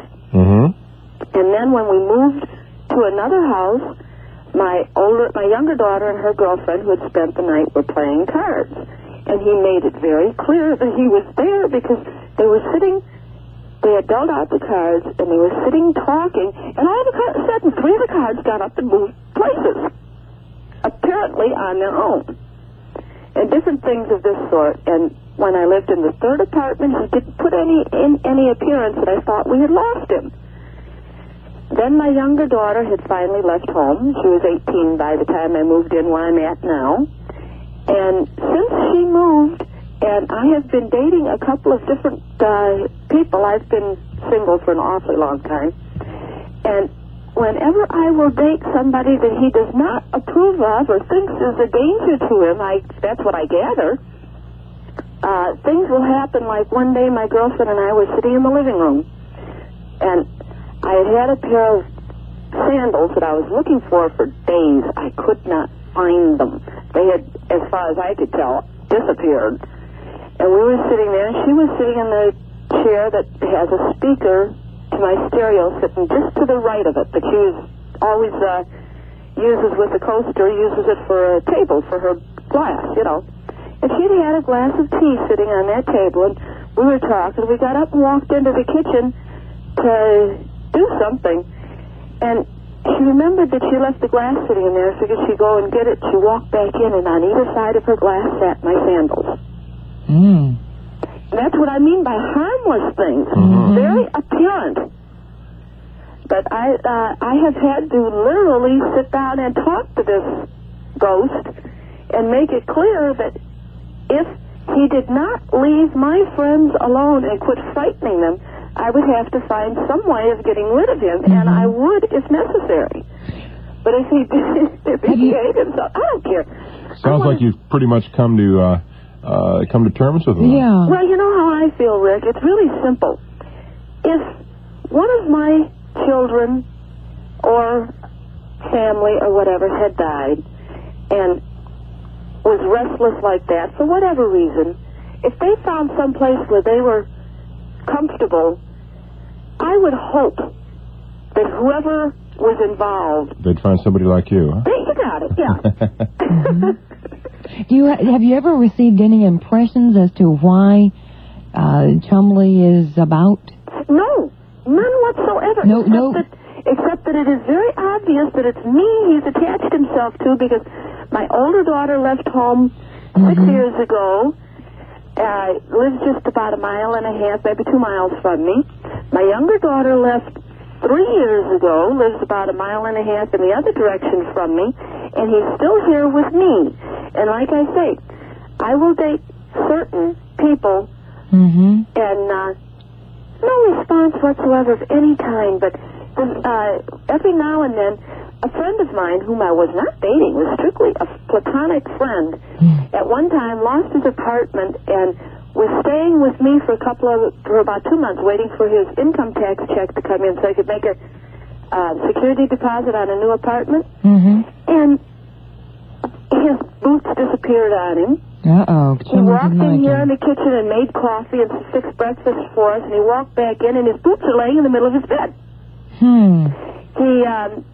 We were sitting here at the kitchen table, and he said something about it would be nice if things would work for us because we were friends, genuine friends, which a lot of married couples aren't.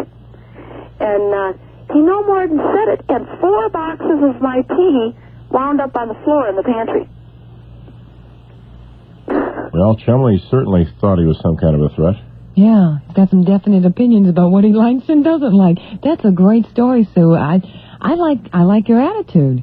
In reference to some earlier callers we've had this morning, yes, it's a nice change of pace from some people who are more fearful of things like this. I'm glad you had a chance to get in here. Appreciate it.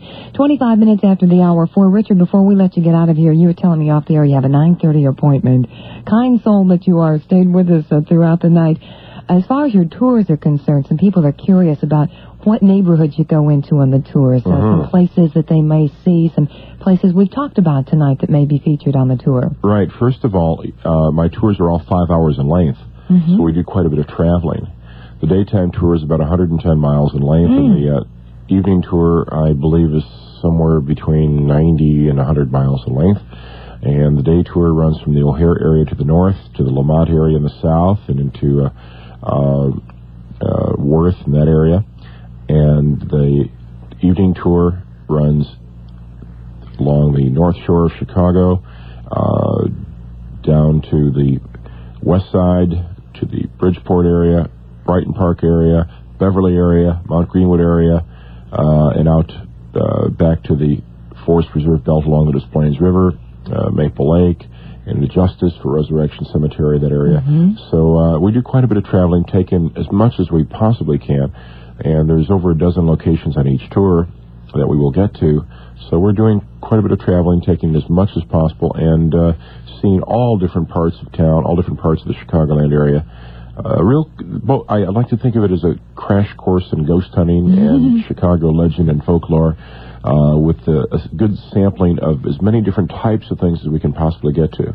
Do you actually have time for questions during the... Yes, there's a time for questions on the tour. We have 7-Eleven break and for coffee break during the daytime tour. So there's time to get in all different things. The only thing I leave off in this crash course, no quiz at the end. I'll take it for granted you're paying attention. Now, these tours are ongoing, not just in the month of October. Right, they're ongoing. I do have some Halloween weekend seats left, too, by the way. Oh, that surprises me. Because I have so many tours booked, and it's such a heavy time. Halloween night's long sold out, but I have other tours that weekend. I'm booking regular tours into November right now, and a few seats left Halloween weekend. And Halloween is on a Sunday this weekend. Right, Halloween's on Sunday, and I'll be running tours Saturday, Sunday, Monday night, Tuesday night, through All Souls night. And then the tours will run up till almost Christmas. I'll be running tours all the way up through December. And backing up, we might remind people that October 28th, the Thursday prior to Halloween, you'll have a public get-together, True Ghost Stories of Chicagoland, and that's at Saints and Sinners. Saints and Sinners, 91st and Archer in Willow Springs. Okay, and that is at 8:30 in the evening, and it's a $3 admission at the door, which includes free admission to the lounge afterward, and just be there that night. Admission at the door, right? Be there, and I'll show you some interesting slides. We'll see a few ghosts on film and other things about Chicagoland. And again, for those people who would like to get a package of information from you, or send you some information, or contact you, find out about getting you in as a speaker for a group or organization, they can write to you, Richard Crowe, Crowe, Box 29054, 29054, Chicago, zip code 60629. Thank you very much for making this a most enjoyable Sunday night, Monday morning, and I hope we'll have a chance to get together again. Thank you, Johnny. Great calls today, too. Yeah, I'm all excited about this. Get in my car in the next half hour and